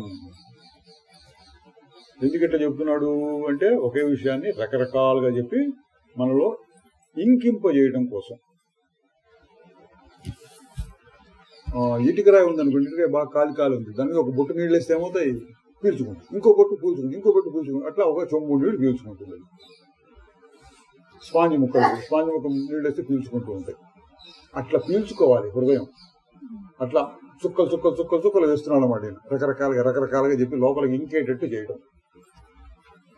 సారభూతమైన మాట ఆయన 4-5 లైన్లో చెప్తే ఈయన ఒక 20 లైన్లలో మననం చేసినట్టు ఉంది. పెద్ద గ్రంథం తీసుకుంటే ఇంకా పెద్దదే ఉంటుంది. 32,000 శ్లోకాల్లో 100 శ్లోకాల్లోనే ఆయన మననం చేసి ఉండొచ్చు. అంత పెద్దగా మననం చేశాడు. అంటే దాని అర్థం ఏంటి? ఆయనకేం పని లేదు, ఆయన మననం చేశాడు. అన్నీ ఆయన చేసి పెట్టేవాడు ఉన్నారు, మననం చేశాడు. నాకెవడు చేస్తాడు అనుకోకుండా సమయం దొరికినప్పుడు మనం ఇట్లా మననం చేయాలి. అదే మన సూచన అన్నమాట. ఈ విధంగా మననం చేసుకోవాలి. ఎప్పుడు ఏది కనపడ్డా, ఏది వచ్చినా మనసులో కానీ బయట కనబడి ఇదంతా చైతన్యమే, ఇదంతా చైతన్యమే. చైతన్యం అనే మాట అంత బాగాలేదంటే దేవుడు అనుకోండి, దేవుడు ఇదంతా దేవుడు దేవుడు దేవుడు అనుకోండి. నారాయణ వేదకం సర్వం అంటాడు, అంత నారాయణుడు అనుకోండి. మీ ఇష్టం ఏదో పేరు పెట్టుకోండి, అంతా అదే ఇట్లా మననం చేసుకోవచ్చు. చివరికి ఎక్కడి దాకా వచ్చాడు? నేను అదే, నేను ఫలానా ఇది దానికి చిచి దీన్ని వదిలేస్తున్నాను, నేను ఇది కాదు, నేను అది వదిలేసుకుంటున్నా అన్నది. వదిలేసుకోవడం కష్టం, వదిలేసుకోవచ్చు. ఇల్లు నాదనుకోండి, నేను ఎవరికైనా రాసి ఇచ్చి వెళ్ళిపోతాను. రాసి ఇచ్చకుండా కూడా వెళ్ళిపోతాను నేను. ఏమవుతుంది? ఎవరికి రాయకుండా వెళ్ళిపోయినా అనుకోండి, నా ఇల్లు వదిలేసి ఏమవుతుంది? కొన్నాళ్ళ పాటు కుక్కలు అవి ఉంటాయి, తర్వాత ఎవడైనా వచ్చి దాన్ని ఆక్రమించుకోవచ్చు. ఈ కారణం చేత శుద్ధ చైతన్య స్వరూపాన్ని ఆధారం చేసుకుని నేను నా జీవభావాన్ని వదులుకుంటాను. సాక్షి చైతన్యమైన నా ఆత్మకు నమస్కారం, చిద్రూపమైన నా సాక్షి స్వరూపానికి నమస్కారం, సర్వప్రకాశకమైన జ్యోతి రూపమైన నాకు నమస్కారం. రేపటి నుంచి పని చేయండి. నాకు నమస్కారం. నా చేతులు ఇట్లా తిప్పుకోవడం అలవాటు చేసుకోండి, ఇట్లా వెనక్కి తిప్పుకోవడం. నాకు నమస్కారం, నాకు నమస్కారం, నాకు నమస్కారం. ఈ విధంగా చింతన చేస్తూ, చింతన అంటే మనం ముఖ్యమైనది ఎట్లా మనం మననం చేయాలని చూపించారు. ఇట్లా శ్రవణము మననం అంటే, మననం అంటే ఏంటండి అని అడగొచ్చు తెలియని వాళ్ళు. దానికి సమాధానం ఇక్కడ ఉంది. ఈ విధంగా అంటే ఒక మాటని 10 మాటలుగా ఆలోచించవచ్చు. ఒక ఉదాహరణతో ఎవరైనా చెప్తే మనకి పుస్తకంలో మనం సొంతంగా ఒక ఉదాహరణకి సినిమా అన్నమాట చాలాసార్లు చెప్పుకుంటాం మనం. పూర్వం ఈ సినిమాలు లేవుగా, అందుకని ఈ గ్రంథాలు ఆ ఉదాహరణ లేదు. ప్రస్తుతం ఈ ఉదాహరణ వచ్చిందని మనం చెప్పుకోవచ్చు. పూర్వం అద్దం ఉదాహరణ చెప్పేవాడు, ఏది అంటదు అంటదంటానికి మనం సినిమా తెర అని చెప్పుకోవచ్చు. అట్లా కొత్త కొత్త ఉదాహరణలు చెప్పుకోవచ్చు. నీకేం కాదు అని చెప్పుకోవచ్చు. ఏం కాదు, ఎందుకు కాదు అంటే ఇది పురాణాల కథలు అవి కాకుండా మనకి జరిగింది, పక్కింట్లో జరిగింది, మన ఇంట్లో జరిగింది, అప్పుడు ఎవరికేమైంది, ఏం కావట్లేదుగా, ఇట్లా చెప్పుకోవచ్చు. మన అనుభవంలో ఉన్నటువంటి విషయాలని, మన అనుభవంలో ఉన్నటువంటి ఉదాహరణలని ఉపయోగించుకుంటూ మనం విచారణ చేయవచ్చు మన సొంత భాషతోటి. అది మనం. వశిష్ఠ మహర్షి కథ చెప్తున్నారు. ఈ విధంగా చింతన చేస్తూ మిక్కిలి ప్రజ్ఞావంతుడైన బలిచక్రవర్తి, మిక్కిలి ప్రజ్ఞావంతుడు, సామాన్యుడు కదా, 3 లోకాల్ని 3 కోట్ల సంవత్సరాలు పాలించాడంటే మరి ఎంత తెలివితేటలు కలిగి ఉండాలి, శక్తియుక్తుడు. ఆ బలిచక్రవర్తి ప్రశాంత చిత్తుడై, అబ్బా ఆలోచిస్తూనే ప్రశాంత చిత్తుడైనట్ట. ఇదేంటి? మననం చేస్తూ ఉండగా అది నిధిధ్యాసనలోకి దారి తీస్తుంది. అనుకుంటూ ఉండగా ఇంకా అనుకోక్కర్లేకుండా ఆ భావం నిలబడుతుంది. ఇప్పుడు మనకి నచ్చని వాడు ఎవడో ఉన్నాడు, వీడు దుర్మార్గుడు అని చెప్పుకున్నాం. వాడు ఇట్లా చేసి, ఆ రోజు ఇట్లా చేశాడు, ఈ రోజు ఇట్లా కాసేపు కబుర్లు చెప్పుకున్న తర్వాత వీడు దుర్మార్గుడు 4 సార్లు అనుకున్నాం. తర్వాత ఏం చేస్తామండి? అనుకుంటూ ఉంటామా? దుర్మార్గుడు ఏమంటాం? 4 సార్లు 10 సార్లు అనుకున్నా, ఒకళ్ళు చెప్పాడు, ఆ భావం మనసులో పడిపోయింది. అటు చూడంగానే వచ్చేసాం దుర్మార్గుడు అని లోపల నుంచి. అది నిధిధ్యాసన అంటే. అటు చూడంగానే ఒక రకంగా అనిపిస్తుంది లోపల నుంచి, అనుకోక్కర్లేకుండా. అనుకున్న దాని యొక్క సారం నిలిచిపోతుంది. అది నిధిధ్యాసన. ధ్యానము అని కూడా అంటారు ఒకసారి, అది వస్తుంది. ఆ విధంగా ఈయన నిలిచిపోయినాడు. ఈ విధంగా చింతన చేస్తూ మననం చేసుకోండి. ప్రజ్ఞావంతుడైన, మిక్కిలి ప్రజ్ఞావంతుడైన ఆ బలిచక్రవర్తి ప్రశాంత చిత్తుడై, కావాల్సిన ప్రశాంత చిత్తుడై, సర్వ సంకల్ప వర్జితుడై, ఆలోచనలు కూడా ఆగిపోతున్నాయి. ఓంకారం యొక్క 3 మాత్రలకి ఆవల ఉన్న అర్ధమాత్రని చూడండి. ఇది కూడా అక్కడక్కడ వస్తుంటుంది. అర్ధమాత్రలు, తురీయము ఇట్లాంటి మాటలు వస్తుంటాయి. మనం సంస్కృత పాఠాలు నేర్చుకోవాల్సిన అవసరం లేదా, ఊరికి చూద్దాం, వచ్చింది కాబట్టి. ఓంకారం యొక్క 3 మాత్రలకి ఆవల ఉన్న అర్ధమాత్రని అంటే తురీయాత్మ స్వరూపమైన బ్రహ్మని భావిస్తూ మౌనంగా ఉండిపోయాడు. ఓంకారానికి 3 మాత్రలు అని చెప్తారు. ఓంకారానికి అర్థాలు కూడా రకరకాలుగా చెప్తాను, ఒక్కొక్క చోట ఒక్కొక్క రకంగా శాస్త్రాల్లో. ఓం చాలా గొప్పది భగవంతుడు. ఓంకార ఆ ఊ మా అని అనుకోండి. ఆ అంటే బ్రహ్మదేవుడు, ఊ అంటే విష్ణుమూర్తి, మా అంటే శివుడు, ఇట్లా కూడా అర్థాలు చెప్పుకోవచ్చు. ఆ అంటే ఋగ్వేదం, ఊ అంటే యజుర్వేదం, ఇట్లా కూడా అర్థాలు చెప్తుంటారు, రకరకాలుగా చెప్తుంటారు. ఈ జ్ఞాన శాస్త్రానికి సంబంధించి ఆ ఊ మాల్ని ఇంకొక రకంగా చెప్పారు. ఈ మాండుక్యోపనిషత్వం వస్తుంది. ఆ అంటే జాగ్రత్త అవస్థ, ఊ అంటే స్వప్న అవస్థ కళ, మా అంటే సుషుప్తి గాఢ నిద్ర. ఈ 3 అవస్థలు మనకే వస్తుంటాయి కాబట్టి ఆ ఊ మాలకి అది అర్థం. అంటే ఓం అంటే ఏంటి, మన అనుభవాలన్నీ కలిపి ఓం. జాగ్రత్త స్వప్న సుషుప్తి 3 కదా, మన ఎన్ని రకాల అనుభవాలు వచ్చినా 3 వస్తాయి. ఓం అన్నమాట సూచన, దేనికి? ప్రపంచం మొత్తానికి సూచన. మరి పరమాత్మ ఎవడయ్యా అంటే 3 సమానంగా ఉన్నవాడు పరమాత్మ. దాన్ని తురీయము అన్నారు. అది ఎట్లా ఉంటుంది అంటే అర్ధమాత్ర అన్నాడు. మాత్ర అంటే సమయం. ఏం సమయం? ఒక అక్షరాన్ని ఉచ్చరించడానికి ఎంత సమయం కావాలో దాని ఒక మాత్ర అంటాడు. ఆ ఉ మా అని అనుకో. ఒక్కొక్కటి సెకండ్లో 10వ వంతు 100వ వంతు చాలా స్వల్పం. ఎంత టైం పట్టింది? సెకండ్లో 100వ వంతు టైం పట్టింది. ఆ ఉ అది ఒక మాత్ర. ఆ ఉ మా 3 కలిపితే ఓం. ఓం అంత అనాలి లెక్క ప్రకారం. కానీ ఓం అని సాగదీసి అంటుంటారు. 3 మాత్రల సిద్ధాంతం ప్రకారం ఓం అంతే అయిపోయింది. 3 మాత్రలే ఓం. అర్ధమాత్ర అంటే ఏంటి? దీని తర్వాత వచ్చేది అర్ధమాత్ర అన్నాడు. ఏమొస్తుందండి? 3 మాత్రలు అయిపోయినాక ఏమొస్తుంది? నిశ్శబ్దం. ఓం. ఇది మనం చాలాసార్లు చేసిందే, రోజు చేస్తుంటాం. ఓం గురు అని చెప్తున్నాను కదా, ఓంకారం కూడా చెప్తాం. ఓం అంత ఏముంది? అది తురియం. అది అన్ని అవస్థల్లోనూ ఉంటుందా? ఉంటుంది. ఎట్లా? నిశ్శబ్దం లేకుండా శబ్దం రాదు కాబట్టి. అంత గోల గోలగా ఉందనుకోండి, పెద్ద మైకులు పెట్టి ప్రతివాడు అరుస్తున్నాడు. ఇక్కడ మనం ఏం మాట్లాడినా అవతల వాడికి వినపడదుగా. అందుకని ఒక శబ్దం రావాలంటే ముందు నిశ్శబ్దం ఉండాలి. ఏదైనా ఒక బొమ్మ గీయాలంటే బ్లాక్ బోర్డో గోడో ఏదో ఉండాలి.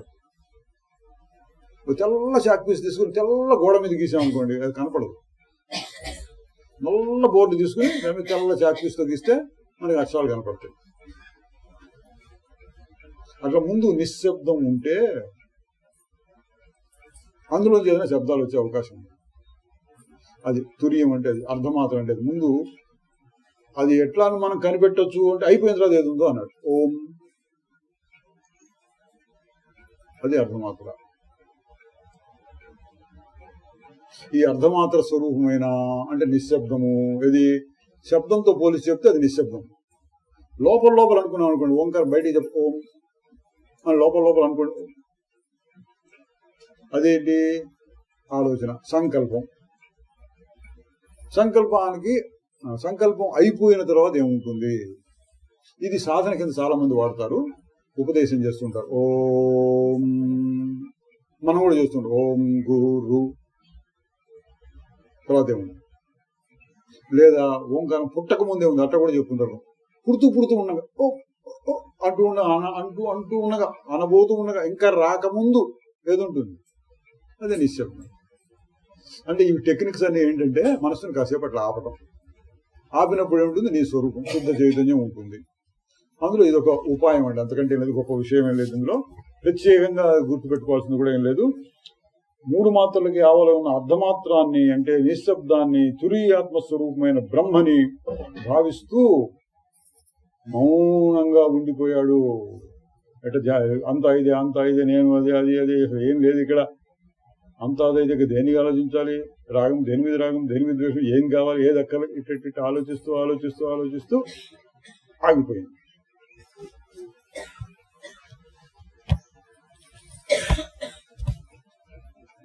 పిల్లల్ని నిద్రపుచ్చడం మీరు చాలా మంది తెలుసుంటుంది. మనం చిన్నప్పుడు ఎట్లా నిద్రపోయామో తెలియదు. పిల్లల్ని నిద్రపుచ్చే పద్ధతి ఏంటి? పూర్వం జోలపాట పాడేవాళ్ళు. ఉయ్యాల పడికి ఇట్లా ఊపుతూ జో అనేది పాటలు పాడుతుంటే వాడు పాటలు వింటూ ఏమైపోతాడు? ఎక్కడికో వెళ్ళిపోతాడు. మరి పాటలు ఎందుకండి అంటే వాడి మనస్సుని ఇతర విషయాలు, ఇతర శబ్దాలు, ఇతర ఆలోచనల నుంచి మళ్లించి అట్లా ఏకాగ్రం, ఇది ఒక శబ్దం మీద ఏకాగ్రం చేస్తూ సన్నగా అంటూ ఉంటే ఏదో క్షణంలో ఆ శబ్దాన్ని వదిలేసి వెళ్ళిపోతాడు. ఎక్కడికి? నిద్రలోకి వెళ్ళిపోతాడు. మనం కూడా చేయొచ్చండి, చాలా మంది చేస్తున్నారండి. సెల్ ఫోన్ చెవు దగ్గర పెట్టుకొని పడుకుంటున్నారు ఈ మధ్యన. అందులో ఏదో స్పీచ్లో పాటలు ఏవో వస్తాయి, వచ్చి దాని అందరూ ఆగిపోతుంది, వీడు ఎక్కడికో వెళ్ళిపోతాడు. ఈ లోపల ఏంటి అందులోనే టెక్నిక్ అంటే ఏం లేదు, మనసుని కాసేపు అట్లా జోల మనసుని జోగొట్టడం అంటే ఏంటి, మనసును వదిలేస్తే దాని మానాన్ని దాన్ని వదిలేస్తే ఏంటంటే ఆలోచిస్తుంది. ఏంటంటే ఆలోచించకుండా ఈ రకంగా ఆలోచించు అని ఒకటి దానికి ఒక ఉపాయం చూపిస్తుంది. ఈ రకంగా ఏ రకంగా ఆలోచించాలి? ఓం ఓం మీరు పెట్టుకున్నాను రికార్డ్ ఏది పెట్టి ఓం అంటే మనసు అంటూ కాసేపు వేడి విసుగు పుట్టి నిద్రలో పోతుంది. అట్లా అయిందన్నమాట నేను పరిస్థితి. నేను ఆ స్వరూపం ఓంకార స్వరూపం, అర్ధమాత్ర స్వరూపం, ఏం లేదు ఇక్కడ అంటూ అంటూ అంటూ అంటూ ఆగిపోయింది. దానిని నిధిధ్యాసన అనొచ్చు, ధ్యానం. ఇంకా బాగా ముదిరితే సమాధి అని కూడా అంటుంటారు. ఆగిపోయింది. శ్రవణ మనన నిధిధ్యాసనాన్ని చూపించారన్నమాట. ఇంకా అతడు చేతక చింతన, ఈ మాటలు చూసి కంగారు పడదు. తెలియబడేది తెలుసుకునే వస్తువు, తెలుసుకోవడం అనే పని. ధ్యానం, ధ్యాతృ, ధ్యేయం అని, జ్ఞాత, జ్ఞేయం, జ్ఞానం అని ఇట్లా రకరకాల మాటలు పడుతుంటారు. త్రిపుటి అంటుంటారు. ఇక్కడ చైత్య అనే మాట, ఎంత చైతన్యం అనే దాంతో తీసుకొచ్చాడు కదా ఈ కథ. తెలియబడే వస్తువు, తెలుసుకునే వస్తువు, ఆ రెండింటికి మధ్య సంబంధం ఏంటి? తెలుసుకోవటం అనే సంబంధం ఉంది. అక్కడ మస్తు కనపడుతోంది. ఇక్కడ చూసేవాడు ఉన్నాడు. రెండింటికి సంబంధం ఏంటి? తెలుసుకోవటం అనే సంబంధం. అది ఎక్కడ జరుగుతోంది? మన అంతరంగంలోనే జరుగుతోంది. ధ్యాన రహితుడై, నిర్మలుడై, వాసనావర్జితుడై, వాయువు లేని స్థలంలో దీపంలాగా నిశ్చలుడైపోయాడు. ఆ మూడు లేవన్నమాట. మూడు లేకుండా ఒకటే వచ్చింది. తెలియబడేది, తెలుసుకునేది, తెలుసుకునేవాడు. మూడు లేకుండా ఎట్లా? ఇది కూడా మనం వేసుకోవాల్సిన ప్రశ్న. ఇది కూడా ఒక టెక్నిక్. రకరకాల టెక్నిక్స్ ఉన్నాయి కదా.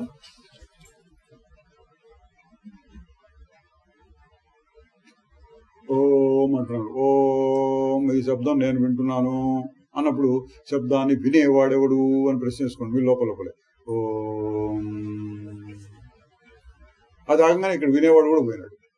ఓం ఇది వినబడేది, వినేవాడెవడు అని ప్రశ్న వేసుకోండి. ఓం వినేవాడు నేను అనే సమాధానం మీకు వస్తుంది. ఓం ఆగిపోతే వినేవాడు పోయినాడు, వినేది వినబడింది పోయింది, రెండు పోయినాయి.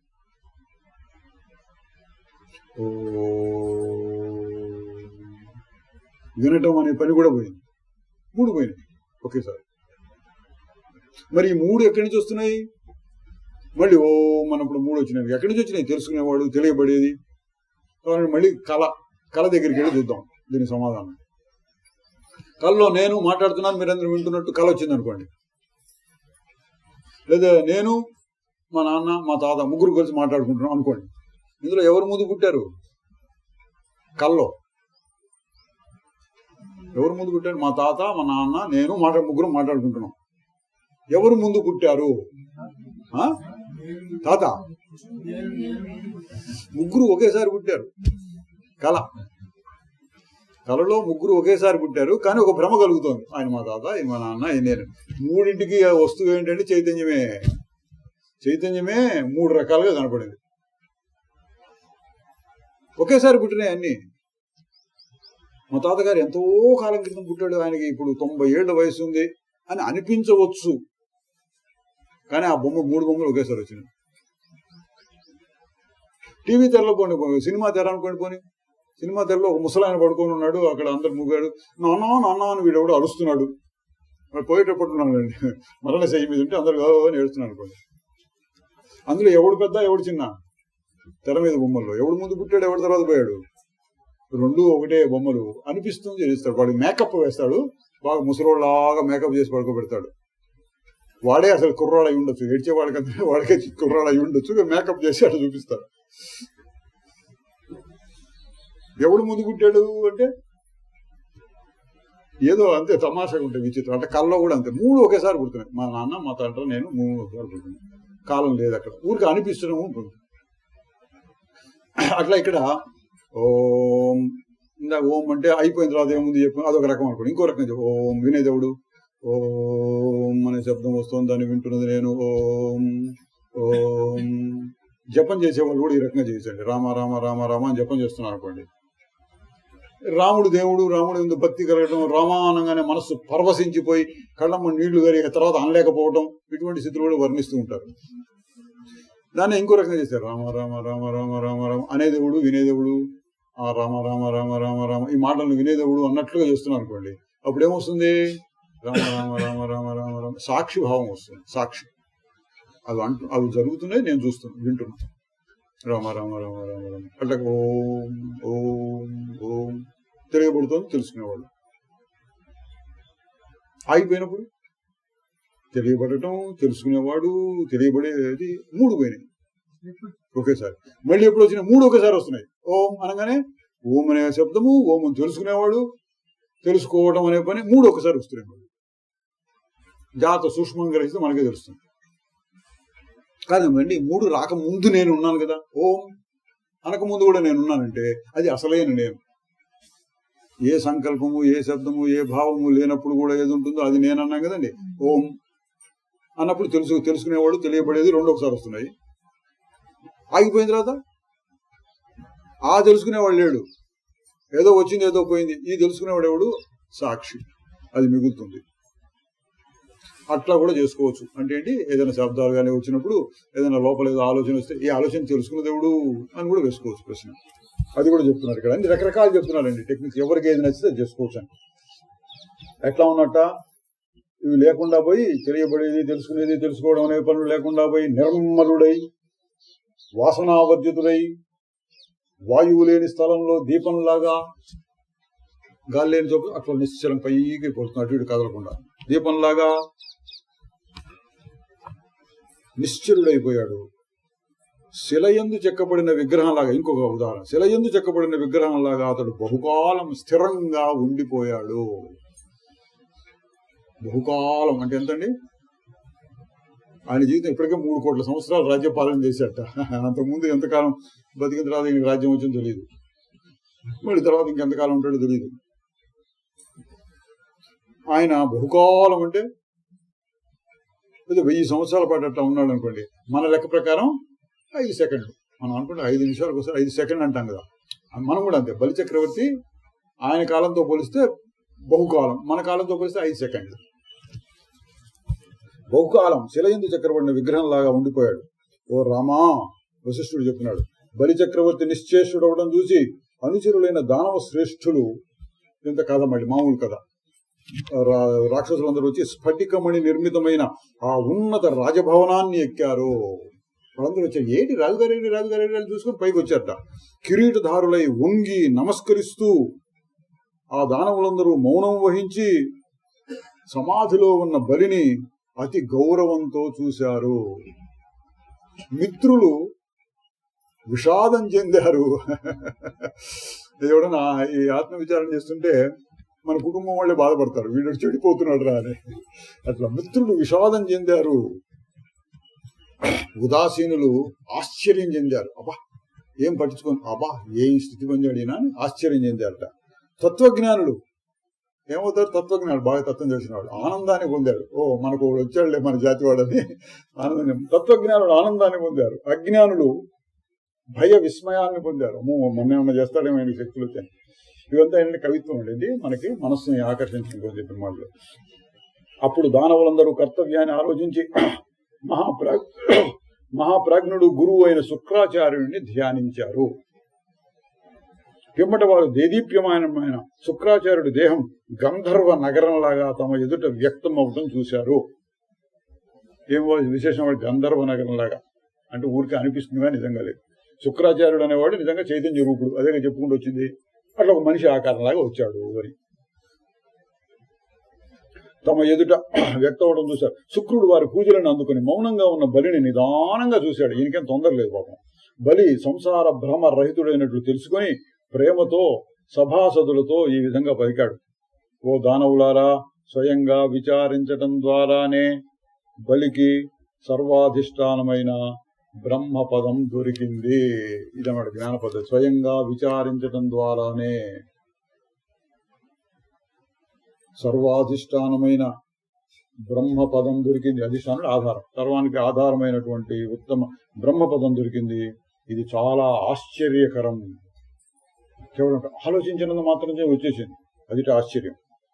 ఈ మహానుభావుడు ఉత్తమ సిద్ధిని పొందాడు. ఇతని చిత్తం నుండి భ్రమ తొలగిపోయింది కనుక ఇతన్ని ఈ విధమైన స్థితిలోనే ఉండనీయండి. ప్రాపంచిక వ్యవహారాల చేత ఇతడు అలసిపోయాడు. శాంతమైన బ్రహ్మపదంలో విశ్రాంతిని పొందనీయండి. కాలక్రమంలో 1000 సంవత్సరాల పిమ్మట ఇతడు స్వయంగానే సమాధి నుండి మేలుకొంటాడు. మీకు భూత భవిష్యత్ వర్తమానాలు తెలిసినవాడు కాబట్టి శుక్రాచార్యుడు చెప్పాడు 1000 సంవత్సరాల పాటు ఎట్లా ఉంటాట. 3 కోట్ల సంవత్సరాలు అప్పటిగా రాజ్యం ఉన్నాడు. 3 కోట్ల సంవత్సరాలకు వస్తే 1000 ఎంత అవుతుందంటే చాలా తక్కువలేండి. అట్లాగే మనం కూడా రోజుకి 5 నిమిషాలు చేస్తే అప్పుడప్పుడు 5 సెకండ్లు అన్నాం కదా, 5 సెకండ్లు చెప్తున్నా అప్పుడప్పుడు చేస్తుంటే రోజు మొత్తం మీద 5 నిమిషాలు అనుకోండి చాలు. మనం మననం చేసి మనం కూడా అటువంటి సర్వాధిష్టానమైన బ్రహ్మపదాన్ని పొందొచ్చు. 1000 సంవత్సరాలైన పిమ్మతటి స్వయంగానే సమాధి నుండి మేల్కొంటాడు కనుక మీరందరూ అప్పటి వరకు రాజ్య కార్యాలని జాగ్రత్తతో నిర్వహించండి. రాజుగారు లేని కొరత లేకుండా మంత్రులు యువరాజులు ఎవరైనా ఉంటే వాళ్ళందరూ చేయమన్నారు. ఇంకా చెప్తున్నాడు వశిష్ఠ మహర్షి, 1000 దివ్య సంవత్సరాలు గడిచిన పిమ్మట, దివ్య సంవత్సరాలు మన లెక్క కాదండి, దేవతల సంవత్సరాలు, దైత్య ప్రముఖుడైన బలి దుందుభి శబ్దాన్ని విని సమాధి నుండి మేల్కొన్నాడు. రాజుగారిని మేల్కొనడానికి పొద్దున్నే మనకి అలారం పెట్టినట్టుగా దుందుభులు మోగించడం, మంగళవాద్యాలు మోగించడం, ఓ రాజా మేలుకో ఉత్తిష్ట నరశార్దూలా అని పాటలు పాడుతుంటారు కదా మన మేలుకొలుపులు, ఇటువంటివన్నీ వచ్చి వింటుంటారు. రాజుగారికి చెప్తుంటాడు. ఇంతకాలం వినలాయనికి సమాధిలో ఉండే కనుక ఇప్పుడు 1000 సంవత్సరాలు అయిన తర్వాత ఆ గురువు గారు చెప్పినట్టు అవి వినంగానే మేల్కొన్నట్ట. అక్కడే కూర్చుని విని సమాధి నుండి మేల్కొన్నాడు. అప్పుడు ఆ నగరం అంతా మిగులు శోభను పొందింది. సమాధి నుంచి లేచి అక్కడే కూర్చుని బలి ఈ విధంగా చింతన చేశాడు. మళ్ళీ ఆలోచిస్తున్నాడు ఏమని, ఆహా ఈ పరమార్థ పదవి ఎంత రమణీయమైంది అంటే, ఇది అయిపోయిన దాని గురించి ఆలోచిస్తాం. ఇంత కలిగిన అనుభవం కలిగినప్పుడు ఆలోచన లేదు. మనకు కూడా అంటే గాఢ నిద్ర వచ్చింది, అక్కడ ఆలోచన లేదు, ఉంటాం. బయటకు వచ్చింది ఆలోచించదు తప్ప నిజంగా గాఢ నిద్రలో ఎంత హాయిగా ఉంటుంది అని అప్పుడు ఆలోచించవచ్చు. ఈ పరమార్థ పదవి ఎంత రమణీయమైంది, ఎంత ప్రశాంతమైంది. క్షణకాలం అందులో వసించటం ద్వారా, క్షణకాలం నేను అనుకుంటున్నాడు, తెలియదుగా కాలం లేదంటాను గుర్తు అన్నమాట. అంతకాలం ఉండి 1000 సంవత్సరాలు క్షణకాలం అంటున్నాడు. క్షణకాలం అందులో ఉండటం ద్వారా సర్వోత్తమమైన విశ్రాంతిని పొందాను. విశ్రాంతి, ఇది కూడా గొప్ప మాట అండి. విశ్రాంతి అంటే ఏంటి? బాగా పని చేసినందుకంటే విశ్రాంతి కావాలని అంటారు. ఆ కుర్చీలో కూర్చోవడము, పడకమే పడుకోవడము, అమ్మయ్య అని ఆపసోపాలు పట్టడం, అట్లా కాసేపు విశ్రాంతి అంటాం. విశ్రాంతిలో జరిగేదేంటి? ఆ పనులు ఒక్కోసారి ఆలోచించి అలసిపోతారు.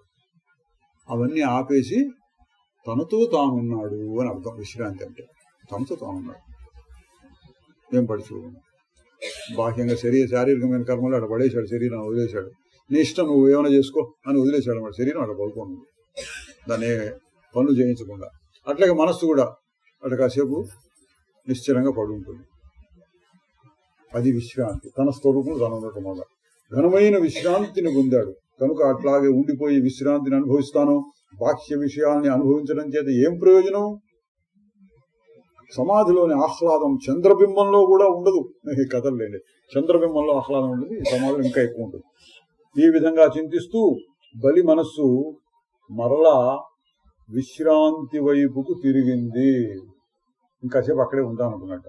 అయితే చంద్రుణ్ణి మేఘాలు కమ్మేటట్లు, ఉదాహరణ కూడా ఆయన్ని దానవులంతా చుట్టుముట్టారు. లేచాడు అందరూ వచ్చారు. ఈయన మళ్ళీ వెళదాం అందులో అనుకుంటున్నాం. చుట్టుముట్టి వారి ప్రణామాల చేత వ్యాకులుడైన బలి తిరిగి చింతించాడు. వీళ్ళు ఆయన భంగం చేశాడు. నేను మేలుకొని సార్ నమస్కారం నమస్కారం నమస్కారం, ఎవడు చూసినా నమస్కారం నమస్కారం అంటున్నాడు. ఆయన్ని బయటికి లాగారనమాట. అప్పుడు బలి మళ్ళీ అనుకుంటున్నట్ట, వికల్పరహితమైన చిద్రూపమైన నాకు ఇక గ్రహింప తగినది ఏమున్నది, ఏం కావాలి ఇంక ప్రపంచంలో? ఎందుకని నేను చిద్రూపం, నాకేం కావాలి? నేను మోక్షాన్ని మాత్రం ఎందుకు కోరాలి? అది బంధో నమోక్షశ్చిదానంద రూప శివోహం శివోహం. వేదాంత శాస్త్రంలో ఉన్నట్టు విచిత్రం. మోక్షం కోసం మొదలు పెడతారు. ముముక్షువుకి ఈ శాస్త్రం చెప్పాలి, నీకు మోక్షం వచ్చిందిలా చూసుకోవాలి, జీవన్ముక్తి రావాలి, ఇవన్నీ చెప్తూ ఉంటాం.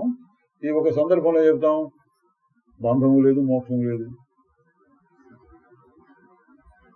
బంధో నమోక్షశ్చిదానంద రూప శివోహం శివోహం. అసలు నేను ఆ స్వరూపం అదైతే ఏది నన్ను బంధిస్తే ఎట్లా బంధిస్తుంది బాగా తెలుసుకున్న తర్వాత అనే మాట. దీంట్లో ఉన్న విశేషం ఏంటంటే ఆ ఒక్కోసారి అటువంటి స్థితి కలిగిన తర్వాత కూడా మళ్ళీ ఇంకా మోక్షం అనుకుంటూ ఉంటే అదొక కోరికై దానికోసం ఇంకా ప్రయత్నం చేయాలనుకొని అదొక రకమైన బాధ కలుగుతుంది. అందుకే నిశ్చలంగా హాయిగా ఉండటం వచ్చినప్పుడు ఇక మోక్షం అనే మాట కూడా తీసేయాలి. బంధం లేదు మోక్షం లేదు, తీసేస్తే ఏముంటుంది? తీసేయడానికి వీలు లేనిది ఉంటుంది. అదేంటి? నువ్వే. నేను మోక్షాన్ని కూడా, బంధమే లేనప్పుడు నేను మోక్షాన్ని కోరడం కూడా అజ్ఞానమే అవుతుంది. యథార్థంగా బంధం గాని మోక్షం గాని లేదు. నా అజ్ఞానం ఇప్పుడు శమించింది, ఇక ధ్యానం చేత గాని ధ్యానం లేకపోవడం చేత గాని నాకు ఏం ప్రయోజనం అంటున్నాడు. ధ్యానం చేయడం ఎందుకు ఇంకా అనుకుంటున్నాడు. ధ్యానం లేకపోవడం చేత గాని ధ్యానం చేత గాని రెండు చెప్తున్నాడు. ధ్యానం చేస్తే ఏమిటి? సరే ఊరుకుంటాం, ఊరుకుంటే ఏమైంది? ఊరుకోవడం లేదు, చేయడం లేదు, చేసినా ప్రయోజనం లేదు, ఊరుకున్నా ప్రయోజనం లేదు. నాకేం ప్రయోజనం అంటే ఏంటి అర్థం? రెండు నాకు సంబంధించినవి కావు. మనం టీవీ తెర మీద చూస్తున్నాం అనుకోండి, బొమ్మలు సినిమాలు చూస్తున్నారు, అందులోనే ఫోన్ వచ్చింది, అర్జెంట్ గా వచ్చింది. ఫోన్ కానీ మనకు చాలా ఇష్టమైన వాడు ఎవరు మాట్లాడుకోండి, ఫోన్లో మాట్లాడుతున్నాం, టీవీ చూడటల్లా. అప్పుడు టీవీలో హీరోని విలన్ని కొట్టాడా, విలన్ హీరోని కొట్టాడా, మనకెందుకు? అవన్నీ పట్టించుకోం. ఇంకా ఎందుకు? మనం ఇంకో యాక్టివిటీలో ఉన్నాం, ఏంటి? ఫోన్లో మాట్లాడుతున్నాం. అట్లాగనమాట. ఈయన ఆ స్వరూపంలో ఉన్నాడు. ఆ స్వరూపంలో ఏమనుకుంటున్నాడు? ధ్యానం ఏమిటి అంటే మనసు ఉపయోగం చేయాల్సింది. ధ్యానం ఏంటి? ధ్యానం చేయకపోవడం ఏంటి? అంటే రెండు నాకు లేవు. బంధం ఏంటి? మోక్షం ఏంటి? రెండు నాకు లేవు. ఇట్లా ఆడుతున్నాడు. నాకేం రెంటిని వదిలి స్వాత్మ రూపాన్ని అవలోకిస్తూ ఉంటాను. వచ్చేది వచ్చుగాక, పోయేది పోవుగాక. వాని చేత నా ఆత్మస్వరూపానికి వృద్ధి క్షయాలు ఏమీ ఉండవు. ఏదో వస్తే పెరగడం, ఏదైనా పోయినప్పుడు నేను తగ్గిపోవడం ఉండదు. కర్తృత్వాదులతో కూడిన కార్యం ఏమీ నాకు లేదు. కర్తృత్వం అంటే చేయాలని పని, అటువంటి కార్యం ఏమీ లేదు అని పనులు జరుగుతుంటాయి. చూడండి, చాలా విశేషమైన మాట. కర్తృత్వంతో కూడిన కార్యం లేదు. కార్యం అంటే చేయవలసిన పని, చేయదగిన పని ఏవో చేస్తూ ఉంటాం. కానీ కర్తృత్వం, నేను చేస్తున్నాను, నేను చెయ్యాలి, చేయకపోతే ఎట్లా, ఇదంతా ఉండదు. ఏదో జరుగుతుంది చేస్తూ ఉంటాం. దానికి గుర్తేంటి? నువ్వు సరిగ్గా అనుకుంటున్నావా లేదని. మనం అనుకున్నది అనుకున్నట్లు జరగకపోతే బాధ ఉండదు. అనుకున్నట్లు జరిగితే పొంగిపోవడం కూడా ఉండదు. ఏదో జరుగుతున్నాయి. కర్మములు అవి జరుగుతూ ఉంటే కర్తను నేను భ్రమయ్యేలా అదే జరుగుతుంది. ఏదో ఆలోచన వచ్చింది, ఏదో చేసాం, ఏదో జరుగుతుంది. ఇట్లా చూస్తున్న వాడికి వాటి యందు రాగద్వేషములు ఉండవు. కర్తృత్వ భావం, నేను చేస్తున్నాననే భావం లేకుండా చేస్తున్నప్పుడు నువ్వు ఎట్లా ఉంటావు? పట్టించుకో. ఇది భగవద్గీతలో చెప్పిన కర్మయోగం. ఇది కర్మ చేయి, ఫలితాన్ని కొరకు. ఆ స్వరూపంలో వచ్చాడనమాట అండి. నాకు ఇప్పుడు ఏం రెంటిని వదిలి, ధ్యానం చేత గాని ధ్యానం లేకపోవడం చేత గాని నాకేం ప్రయోజనం? రెంటిని వదిలి స్వాత్మ రూపాన్నే అవలోకిస్తూ ఉంటాను. ఏం పని? అదొక పని పెట్టుకుంటాను, నన్ను నేను చూసుకుంటూ ఉండడం అన్నాడు. వచ్చేది వచ్చుగాక, పోయేది పోవుగాక. వాని చేత నా ఆత్మస్వరూపాన్ని వృద్ధి క్షయాలుండవు. కర్తృత్వాదులతో కూడిన కార్యమేమీ నాకు లేదు కనుక రాజ్యవ్య పాలనాది ప్రకృతి వ్యవహారాన్ని నేను ఎందుకు చేయకూడదు? చూడండి, అన్నమైతేనేమిరా, సున్నమైతేనేమిరా అన్నట్టు ఒక వేదాంతి. అందుకని అన్నమే తిందామురా అన్నట్టు. వీడు ఏం ఎక్స్పెక్ట్ చేస్తున్నాడు బయటవాడు, అబ్బో చాలా గొప్ప వేదాంత అండి, సున్నం తింటాడేమో వీడు అనుకుంటాడు. కాదు, అందుకని అన్నమే తిందాంరా, అన్నమైతేనేమిరా సున్నమైతేనేమిరా, అందుకని ఈ పాడు పొట్టకు అన్నమే వేద్దాంరా. అట్లా ఈయన రాజ్యపాలన చేస్తే ఏంటి, చేయకపోతే ఏంటి, కనుక చేద్దాం. అది ప్రారంభం అంటే అదన్నా, ప్రారంభము చేయిస్తుంది. అంటే నేను చేస్తున్నాను భావం కాదు, ఆ శరీరానికి చేయవలసిన భావం ఉంది. 1000 సంవత్సరాల పాటు ఉండాల్సిన ప్రారంభం ఉన్నాడు. ఇప్పుడు ఏం ప్రారంభం వచ్చింది, ఏదో ఆ పని చేయవలసిన ప్రారంభం వచ్చింది. నేను చేస్తున్నాను అన్న భావం లేకుండా మీరు ఏమైనా చేయొచ్చు, అది విశేషం. ఏమైనా చెయ్యొచ్చు అంటే మళ్ళీ ఆలోచించి నేను ఇట్లా చేద్దాం అట్లా చేద్దాం ప్లాన్ చేసి కాదు, జరుగుతూ ఉంటుంది. ఏదైనా జరగవచ్చు, కర్తృత్వ భావం లేకుండా ఉంటే అది. కర్తవ్యము లేదు, ఇది చేసి తీరాలి, చేయకపోతే అబ్బో నాకు నష్టం, అది లేదు. చెయ్యాలి అన్న భావం లేదు. ఏముంటుంది మరి, ఊరక ఉండటం అంటే సాక్షి భావం. సాక్షిగా అట్లా ఊస్తూ ఉండటం, జరుగుతూ ఉంటాయి అన్న దృష్టి అనమాట. కాబట్టి సామాన్య దృష్టితో చెప్తే ఎందుకు నేను రాజ్యం చేయకూడదు ఇట్లా ఆలోచన వచ్చింది. ఆయన ఆలోచించిన ఆలోచన వచ్చింది, ఎందుకు రాజ్యం చేయకూడదు అనే ఆలోచన వచ్చింది. అప్పుడు ఏం చేస్తున్నాడు, వశిష్ఠుడు చెప్తున్నాడు, ఈ విధంగా నిశ్చయించుకున్న బలి చక్రవర్తి సూర్యుడు కమలాలను చూచేటట్టుగా ఆ దైత్యుల్ని చూచాడు.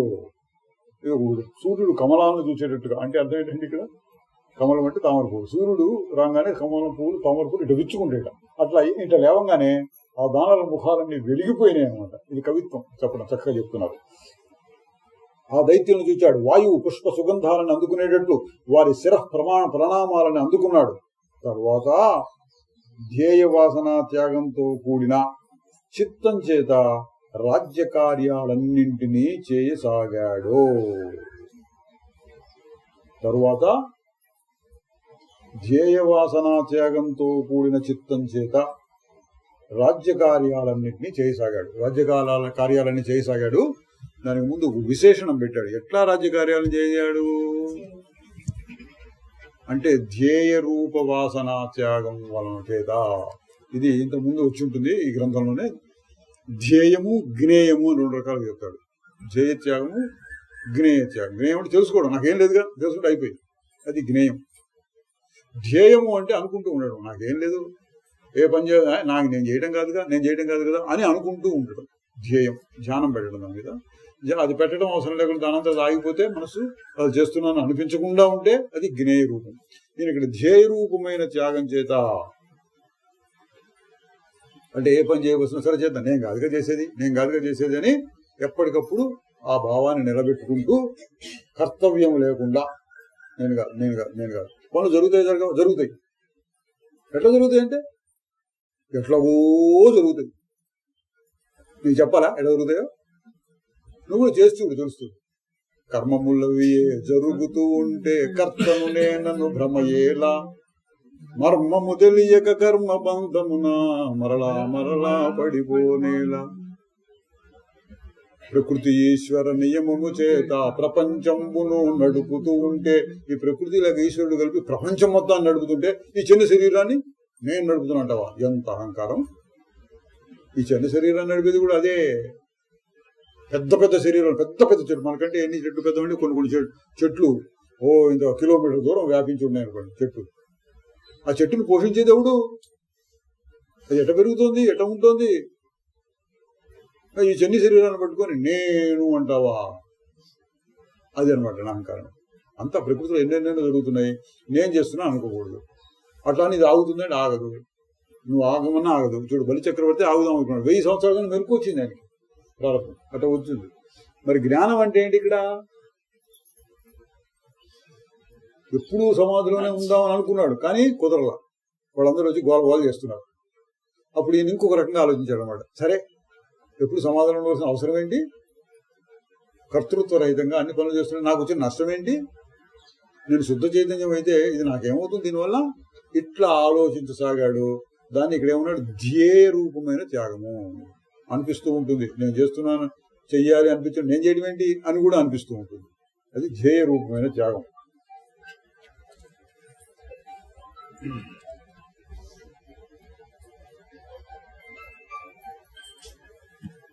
అనుభవించే పరిస్థితి అనుభవిస్తూ స్వస్థుడై ఆకాశంలాగా నిర్మలుడై ఉండసాగాడు. కనుక రాముడు చెప్తున్నాడు, అంతంలో తప్పకుండా దుఃఖాన్నిచ్చే భోగ సమూహాన్ని త్యజించి కథ అయిపోయింది అనమాట అండి. బలిచక్రవర్తి కథ అయిపోయింది. ఇప్పుడు వశిష్ఠుడు రాముడికి ఆ సారాంశాన్ని చెప్తున్నాడు. కనుక ఓ రామ, అంతంలో తప్పకుండా దుఃఖాన్నిచ్చే భోగ సమూహాన్ని త్యజించి భోగాలన్నింటినీ వదిలేసాయి. సత్యమై నిత్యమై ఆనందమైన ఉత్తమ పదాన్ని పొందో. ఇదమ్మా ఇంత కథ చెప్పి శ్రీరాముడికి ఏమంటారు చివరిలో చెప్పిన క్లుప్తంగా సారాంశం. నిత్యమై సత్యమై ఆనందమైన పదార్థాన్ని పొందు, ఉత్తమ పదాన్ని పొందు. దృశ్య పదార్థాల మీద మోహం, వాసనలతో కూడిన చిత్తం లోన దర్శించలేనిది ఏముంటుంది? లేదంటే అది ఊహించుకుంటుంది. ఎంత అసాధ్యమైన విషయం కూడా స్వప్నంలో సాధించబడడం తెలుసు కదా. ఓ మహాబుద్ధి, ఆ అతిథి, ఆ చండాలురు, ఆ కీరదేశీయులు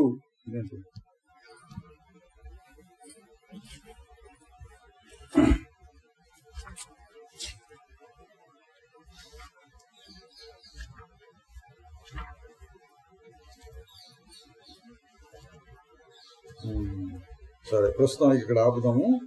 ఇప్పుడు ఏదో ప్రింటింగ్ ఏదో వచ్చిందమ్మా, తర్వాత చూసుకోవాలి. 190 పేజీ తర్వాత 207 పేజీ వచ్చింది. 16 పేజీలు మిస్ అయిపోయినాయి మధ్యలో. ఎక్కడ పోయినాయి, ఎట్లా పోయినాయి, వెనకాల ఉన్నాయి, ముందు పడ్డాయో బైండింగ్ లో వస్తాయి ఒకసారి పొరపాటు. సరే, ఇంతవరకు ఏమన్నా సత్యమైన ఆనందమైన ఉత్తమ పదార్థాన్ని పొందు అని ఎవరెవరికి చెప్పారు? వశిష్ఠ మహర్షి శ్రీరామచంద్రుడు చెప్పాడు. మనకేంటి వశిష్ఠుడు రాముడు చెప్తే అంటే మనం నేర్చుకోవాలి, నీతి నేర్చుకోవాలి. రామాయణం కథ వింటాం, భారతం కథ విందాం అని చిన్నపిల్లలు చెబుతుంటారు. కథ బాగుంది, సినిమాలు తీస్తారు, వాడు లేనిపోని కల్పనలన్నీ చేసి సినిమాల్లో రకరకాలుగా చూపుతాడు. ఆహాహా బాగుంది, సినిమా సక్సెస్ అయింది, హిట్ అయింది, ఇట్లా అంటుంటారు. అయితే మనకేంటి? నీతి కథలు, నీతి నేర్చుకోవాలి. అందులో రామాయణం నేర్చుకోవాల్సింది ఏంటి, శ్రీరామచంద్రుడి నుంచి నేర్చుకోవాల్సింది ఏంటి, ధర్మరాజు నుంచి నేర్చుకోవాల్సింది ఏంటి, శ్రీకృష్ణుడి నుంచి నేర్చుకోవాల్సింది ఏంటి, అటువంటివి మనం నేర్చుకుంటూ ఉంటే మనకి ప్రయోజనం ఉంటుంది. అట్లాగే రామచంద్రుడు బలిచక్రవర్తి నుంచి ఏం నేర్చుకోవాలి? అది వశిష్ఠ వారు చెప్తున్నాడు. నువ్వు కూడా ఆ పదంలో, ఇది బ్రహ్మపదంలో, ఎటువంటి బ్రహ్మపదంలో? అంతంలో తప్పకుండా దుఃఖాన్ని ఇచ్చే భోగ సమూహాన్ని జయించి, అంతంలో అంటే చివరికి వచ్చేటప్పటికి దుఃఖం వస్తుంది. ఎటువంటి భోగమైనా సరే. ఇది చూడండి, ఇది ఒక విశేషమైన మాట. నువ్వు ఏదైనా అనుభవించు, ఆహాహాహా అని అనుభవించు, బాగుంది అనుకోవచ్చు. చివరిలో దుఃఖం ఉంటున్నాడు. ఎట్లా? అనుభవించినప్పుడు తృప్తి అనేది కలుగుతుంది. బాగుంది చాలు అని అనిపిస్తుంది అనుకోండి, అనిపిస్తుంటాయి భోగాలు. తర్వాత కాసేపు అయిన తర్వాత బాగుంది కదా, మళ్ళీ ఒకసారి చేద్దామా అనిపిస్తుంది. మళ్ళీ దానికోసం ప్రయత్నం. అది ఒకసారి కుదురుతుంది, ఒకసారి కుదరదు. కుదరకపోతే దుఃఖం, కుదిరితే కాసేపు సుఖం, మళ్ళీ కోరికొస్తుందిగా.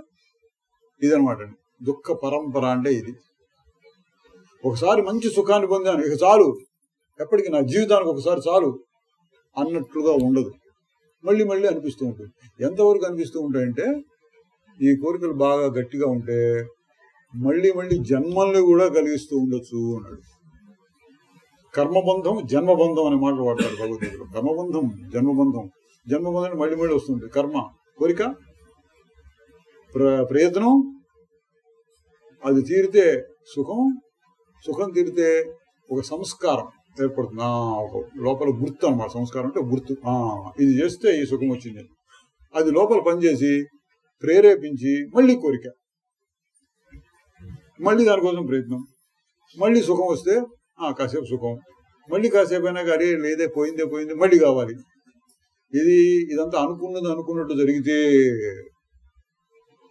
కోరిక ప్రయత్నం, కోరిక తీరటం, మళ్ళీ కొత్తగా కోరిక రావడం, మళ్ళీ ప్రయత్నం చేయడం, మళ్ళీ తీరటం, అనుకున్నట్లుగా జరిగితే ఇది సాధారణంగా ఏం జరుగుతుంది? అనుకున్నట్లు జరగకపోతే నీకు కోరిక ఉంది, ప్రయత్నం చేశావు కానీ తీరలేదు. అప్పుడేమొస్తుంది? దుఃఖం.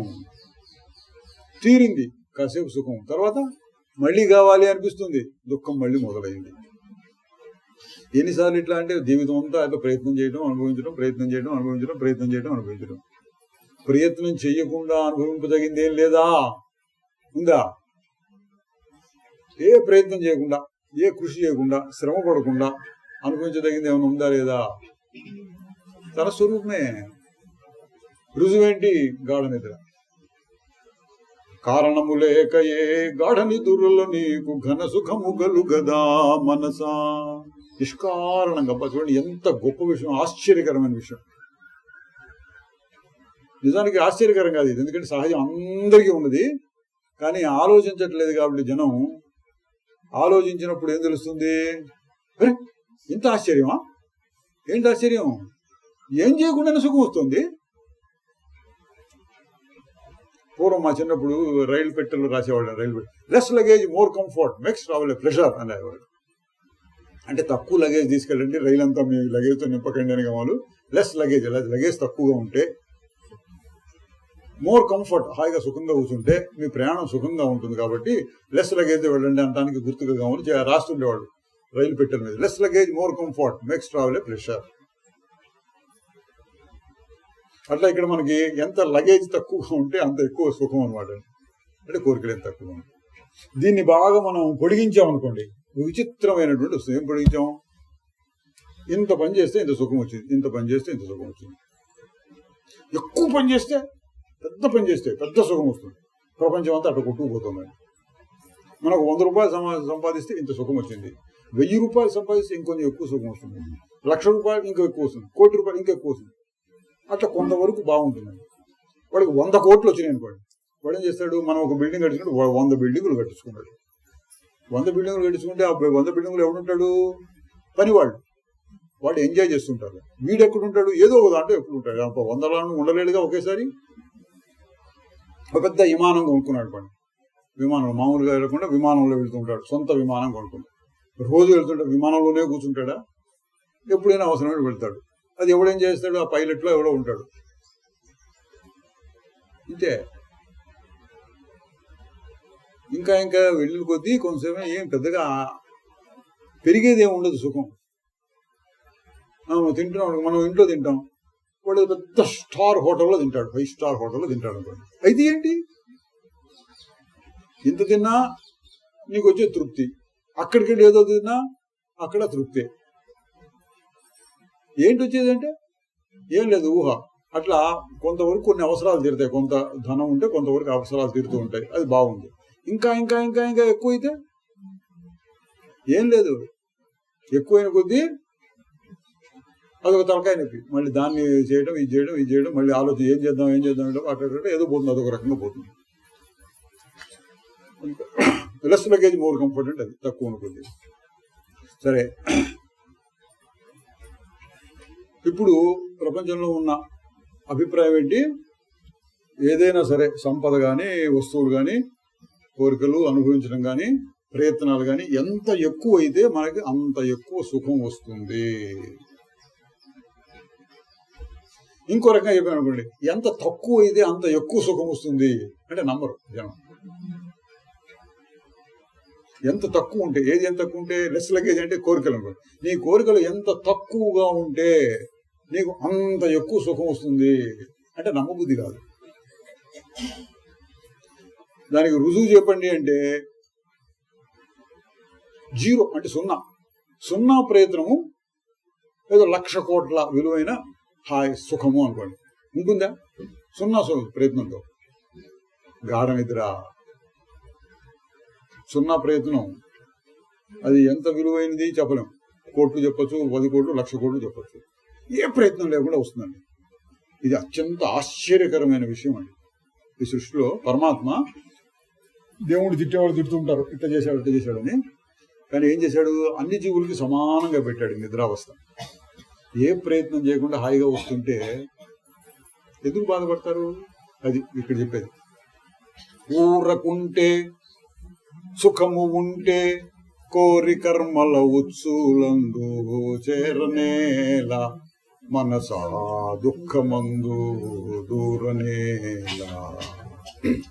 అచలముగా తాను ఉంటే అవధి లేని సుఖము ఉంటే, అచలముగా తాను ఉంటే అట్లా కాకుండా సుఖమే సుఖం. ఎట్లా గాఢ నిద్రలో అచలముగా తాను ఉంటే అవధి లేని సుఖము ఉంటే అవధి లేని సుఖము నందు హాయిగాను నిలిచిపోక సతతమేదో చేయగాను సతమతం వైపోవనేలా. ఇప్పుడు ఏదో చేద్దాం ఏదో చేద్దాం ఏదో అనుకుంటారు. ఊరుకుండు, కాసేపు హాయిగా ఉండు, విశ్రాంతి తీసుకో. విశ్రాంతిలో ఉన్న సుఖం ఎప్పుడు తెలుస్తుంది నీకు? కష్టపడ్డప్పుడు తెలుస్తుంది. అందుకని అంతే కదండి. అందుకని దేవుడు నిన్ను కష్టపడమన్నాడు. ఇది జయ బాగా కష్టపడిన తర్వాత అమ్మయ్య అని అలసిపోయి కూర్చుంటే అప్పుడు తెలుస్తుంది ఆత్మసుఖం. అట్లాగే ఈ జన్మల పరంపరలో కొట్టుకొని కొట్టుకొని కొట్టుకొని కొట్టుకొని ఇక చాలు బాబోయ్ మోక్షం పొందుదాము అంటే ఆగి చూడు, అక్కడే ఉంది మోక్షం. అప్పుడు తెలుస్తుంది దాని విలువ. ఆగి చూసినప్పుడు ఉండేదాన్ని ఎప్పుడు తెలుస్తుంది? నువ్వు బాగా కొట్టుకొని కొట్టుకొని కొట్టుకొని బాగా శ్రమ పడిన తర్వాత తెలుస్తుంది. సతతమేదో చేయగాను సతమతం వైపోవనేలా మనసా దుఃఖమందు దూరనేలా. ఈశ్వరుని లీల చేత విశ్వమంతా నడుచుచుంటే కర్తనేనను భ్రమను చెంది కష్టములలో చిక్కనేలా. అంతా చేసేవాడు చేస్తున్నాడండి. ఒక పెద్ద మినిస్టర్ గారు, చీఫ్ మినిస్టర్ గారు అట్లాంటి వాళ్ళు ఉన్నారు, పెద్ద పెద్ద వాళ్ళు. అయితే బాగా అత్యంత ధనవంతులు ఉన్నారనుకోండి, ఆయన రోజు పోయి వంట చేసుకొని తింటుంటాడా? ఏమండి, పాలు తెచ్చి కాఫీ కాసి అందులో ఏదో టీ పౌడర్ కలిపి కాఫీ పౌడర్ కలిపి కాఫీ తాగుతుంటాడు. ఆయన ఏం చేస్తుంటాడు? టైంకి తెచ్చా తాగుతారా ఇట్లా అనేవాడు ఉంటాడు. టైంకి భోజనం అందించేవాడు ఉంటాడు. ఏ పని కావాలని పిఏలు అంటారు, పిఏలు చేస్తూ ఉంటాడు. దీనివల్ల కూర్చుని ఏదో ఇట్లా ఇట్లా ఇట్లా చెప్తూ ఇట్లా ఇట్లా ఇట్లా సలహాలు ఇస్తుంటాడు వాళ్ళకి. అన్ని పనులు చేసేవాడు ఉంటాడు. అసిస్టెంట్లు అనమాట, పర్సనల్ అసిస్టెంట్లు అని ఉంటారు. అట్లా మీరు మహారాజులు, మీ స్వరూపం మామూలు కాదు, శుద్ధ చైతన్యం. మీకు పిఏ ఉన్నాడు అన్ని పనులు చేయడానికి. ఎవరు అంటే ఈశ్వరుడు. ఈశ్వరుడే అన్ని చేసి పెడుతుంటాడు మనకి, మనం ఎంజాయ్ చేయాలి. ఈశ్వరునే లీల చేత విశ్వమంతా నడుచుచుంటే కర్తనే నన్ను భ్రమను చెంది కష్టములలో చిక్కనేలా. చేయువాడవు కాకపోతే చేయు బాధ్యత మోయనేలా. అదే, నువ్వెందుకు బాధ్యత పెట్టుకుంటావు? నేను చెయ్యాలి, చేయకపోతే ఏమవుతుంది, చెయ్యాలి చేయకపోతే ఏమవుతుంది, నీకేం బాధ్యత లేదు, అన్ని ఆయన చూసుకుంటాడు, అన్ని ఆయన చూసుకుంటాడు, నీకేం లేదు. మనసా దుఃఖమందు దూరనేలా. అటవి వంటి శాస్త్రములలో, శాస్త్రాలు ఎట్లా ఉన్నాయండి? అడవిలాగా ఉన్నాయి. ఒకటి రెండు ఇట్లా ఇట్లా ఇట్లా చేయమని చెప్పాడు, అట్లా చేయమని చెప్పాడు. చిచి అట్లా చేసి సరిపోతారని చెప్పాడు ఒకడు. ఇట్లా చేయాలి ఇట్లా చేయాలి ఇట్లా చేయాలి, 100 రకాలు 1000 రకాలు 1,00,000 రకాలుగా ఉంటున్నాయండి. ఈ జ్ఞాన శాస్త్రంలో కూడా మళ్ళీ రకరకాలుగా చెప్పేవాళ్ళు ఉంటారు. ఒక్కొక్క మహానుభావుడు ఒక్కొక్క రకంగా చెప్తున్నాడు. అదంతా విని ఏం కావాలి? అష్టావక్రీతులు అవుతుంది. మనం చదివినట్టు ఇక్కడ అక్కడ చదువు. నానామతం మహర్షీణాం సాధూనాం యోగినాం తథా. నానా మతాలు ఉన్నాయట. యోగులు, సాధువులు, మహర్షులు అందరూ రకరకాలుగా చెప్తున్నారట. ఇదంతా చూసి ఏం చేయమన్నాడు అంటే నిర్వేదం దృష్ట్వా నిర్వేదమాపన్న, విసుగు చెంది ఊరకుండా అన్నాడు. అటవి వంటి శాస్త్రములలో అంతులేని సాధనలతో ఏదో నేర్చి ఏదో చేసి ఎన్నడింకా సుఖించెదవు. ఇంకొక 10 సంవత్సరాలు పడుతుందండి. ఇది వాడు 2వ తరగతి పాస్ కావడానికి ఏదో ఉంటుంది అనుకోండి, ఇంకొక 10 సంవత్సరాలు పడుతుంది. అట్లా నీ సాధన పూర్తి కావడానికి 20 సంవత్సరాలు పడుతుందేమో. ఇంకో 20 జన్మలు పట్టచ్చు. నేను ఇప్పుడే మొదలుపెట్టాను, నేను ఎంతండి అనుకుని ఏదో చేయడం ఒక్కర్లేదు అంటున్నారండి. ఏదో నేర్చి ఏదో చేసి ఎన్నడింకా సుఖించెదవు. సుఖతరము, బాగా సుఖమైంది. ఈ విహంగ మార్గము సులభము కాదా గురుదాసులకు, ఊరకుంటే సుఖము ఉంటే. విహంగ మార్గం అంటే ఏంటి? మనం చాలాసార్లు చెప్పుకుంటాం. అంటే విహంగ మార్గం అంటే ఏంటంటే, విహంగం అంటే పక్షి మార్గం అంటే అటే ఎగిరిపోతుంది. ఈ చెట్టు మీద చెట్టు మీద ఇట్లా ఒకసారి రెక్కని ఇట్లా అంటే అక్కడికి వెళ్ళి కూర్చుంటుంది. ఇంకోటి పిపీలికా మార్గం అంటే చీమల పద్ధతి. చీమల పద్ధతి అంటే ఈ చెట్టు దిగొచ్చి మళ్ళీ భూమి మీద నడుచుకుంటూ వెళ్ళి మళ్ళీ ఆ చెట్టు ఎక్కాలి. మనకి ఏ మార్గం మంచిది? విహంగ మార్గం ఉండాలి. విహంగ మార్గం అంటే ఏంటి? ఎగరాలి. ఇప్పుడు మీరు ఎగిరే శక్తి ఉందా? రెక్కలు సంపకూర్చుకోండి, ఎగరాలి. ఎట్లా? నేను అహంకారం, శరీరం నేను అనేటువంటి స్థితి అహంకారం. దీంట్లో ఎగిరి శుద్ధ చైతన్యం నేను అనే చెట్టు మీదకి ఎక్కాలి. రెండు ఇక్కడే ఉన్నాయి. ఎంత దూరం ఉంది ఈ చెట్టు నుంచి ఆ చెట్టుకి? రెండు ఇక్కడే ఉన్నాయి. నేను అహంకారం ఇక్కడే ఉంది.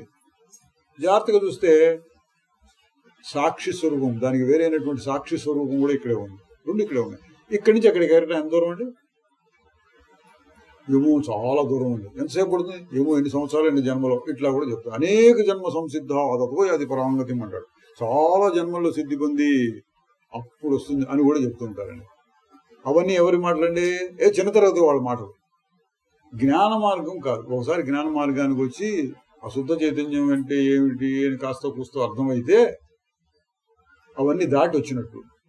అటువంటి వాడికి చెప్పే మాట ఏంటంటే, సుఖతరమ్ము ఏ విహంగ మార్గము సులభము కాదా గురుదాసులకు, కోరకుంటే సుఖము ఉంటే కోరి కర్మల ఉత్సూలందు చేరనేలా.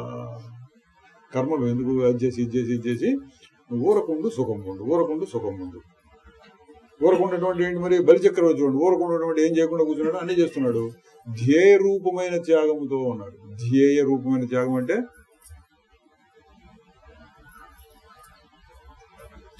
నాకు సంబంధం లేదు, నేను చేయడం లేదు, నేను కర్తను కాదు, ఫలితాలు నాకు అంటవు, ఇట్లా అనుకోవడం అన్నమాట.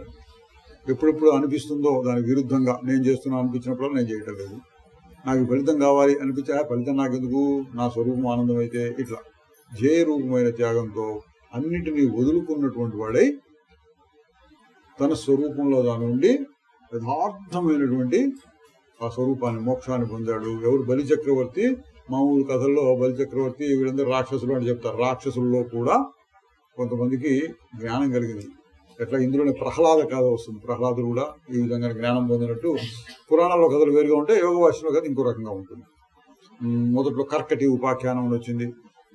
ఎవరికైనా రావచ్చు, రాక్షసులకు కూడా రావచ్చు. విచారణ చేస్తే రాక్షసులు అయినా వాళ్ళు జాతి అండి, వాళ్ళకి కుదరదండి, వాళ్ళు చండాలమైన వాళ్ళు, పరమనీయులు, అన్ని తప్పుడు పనులు చేస్తుంటారు, ఇట్లా చూపిస్తారు మనకి పురాణాల్లో కథల్లో. రాక్షసులు ఒక జాతి, అందులో కూడా గొప్పవాళ్ళు ఉంటారు. ఆ విధంగా ఇక్కడ విరోచనుడు ఈ తండ్రి ఆయన జ్ఞాని. ఆయన ఉపదేశం చేత బలిచక్రవర్తికి చిన్నప్పుడే కాస్త జ్ఞానం వచ్చింది, తర్వాత గుర్తొచ్చింది.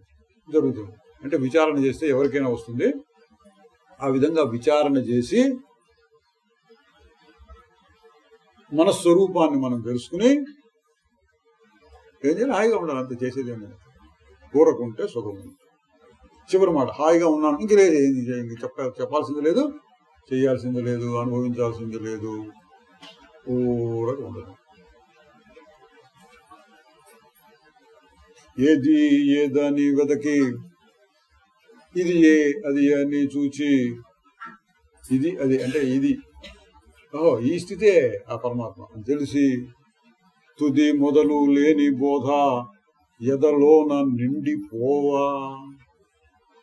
తుది మొదలు లేని బోధ అంటే కాలంతో సంబంధం లేదు, దేశంతో సంబంధం లేదు, అటువంటి స్థితి నిలిచిపోయింది. అప్పుడు నిశ్శబ్దమే భజన. ఏం లేదు ఇంకొక మౌనం. అలసి సొలసి నా మనసు, ఇది జీవితంలో తిరిగి జన్మలు తిరిగి అలసి సొలసి నా మనసు, ఆ గుట్టలో సుఖము తెలిసి. అది మనం ఎప్పుడు అప్పుడప్పుడు ఆగి చూడంటే ఆ సుఖాన్ని గుర్తించడం కోసం. ఆ గుట్టలో సుఖము తెలిసి, ఘనమైన విశ్రాంతి తన యందే పొందేటి నిశ్శబ్దమే భజన. ఘనమైన విశ్రాంతి, ఇక్కడ కూడా విశ్రాంతి అనే మాట వచ్చింది. ఘనమైన విశ్రాంతి తన యందే పొందేటి. ఎందులో ఎక్కడో వేరే చోట ఘనమైన విశ్రాంతి తన యందే పొందేటి నిశ్శబ్దమే భజన. నిర్వికార దేవునకు నిశ్చలతే స్మరణ.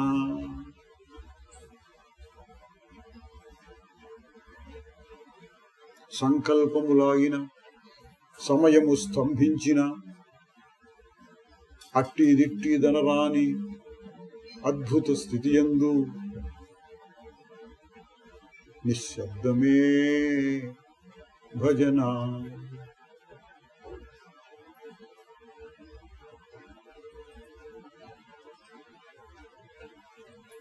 వశిష్ఠ మహర్షి చెప్తాడు, శాస్త్రవాక్యములు ఉపన్యాసములు చాలును వినుమిక సారంబు.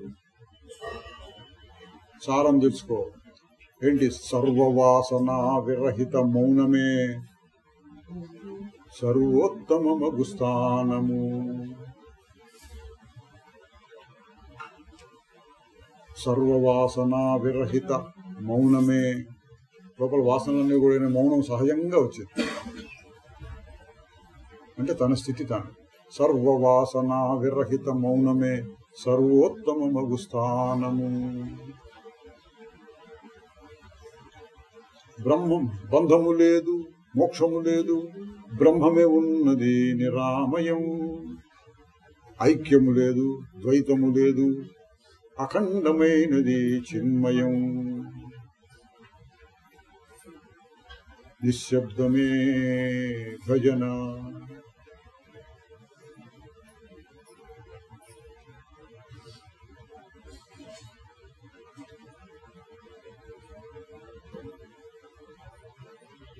జయము జయము బ్రహ్మ విద్యా జనయిత్రీ జ్ఞానదాత్రి.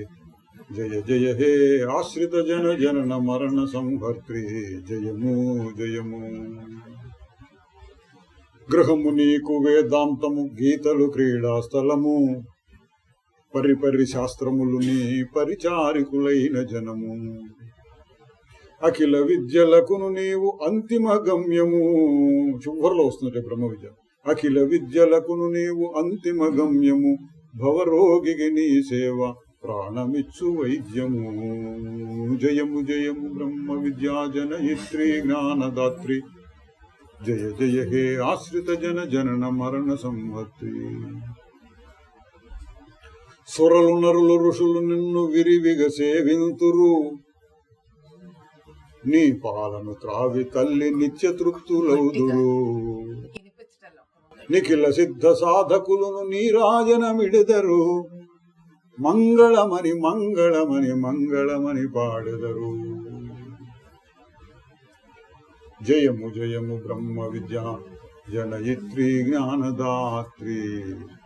జయ జయ హే ఆశ్రిత జన జనన మరణ సంహర్త్రి. చిదానంద రూప శివోహం.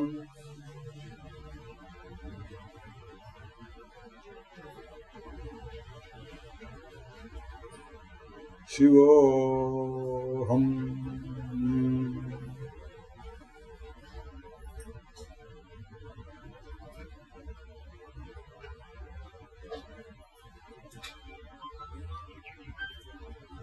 ఓం తత్సత్.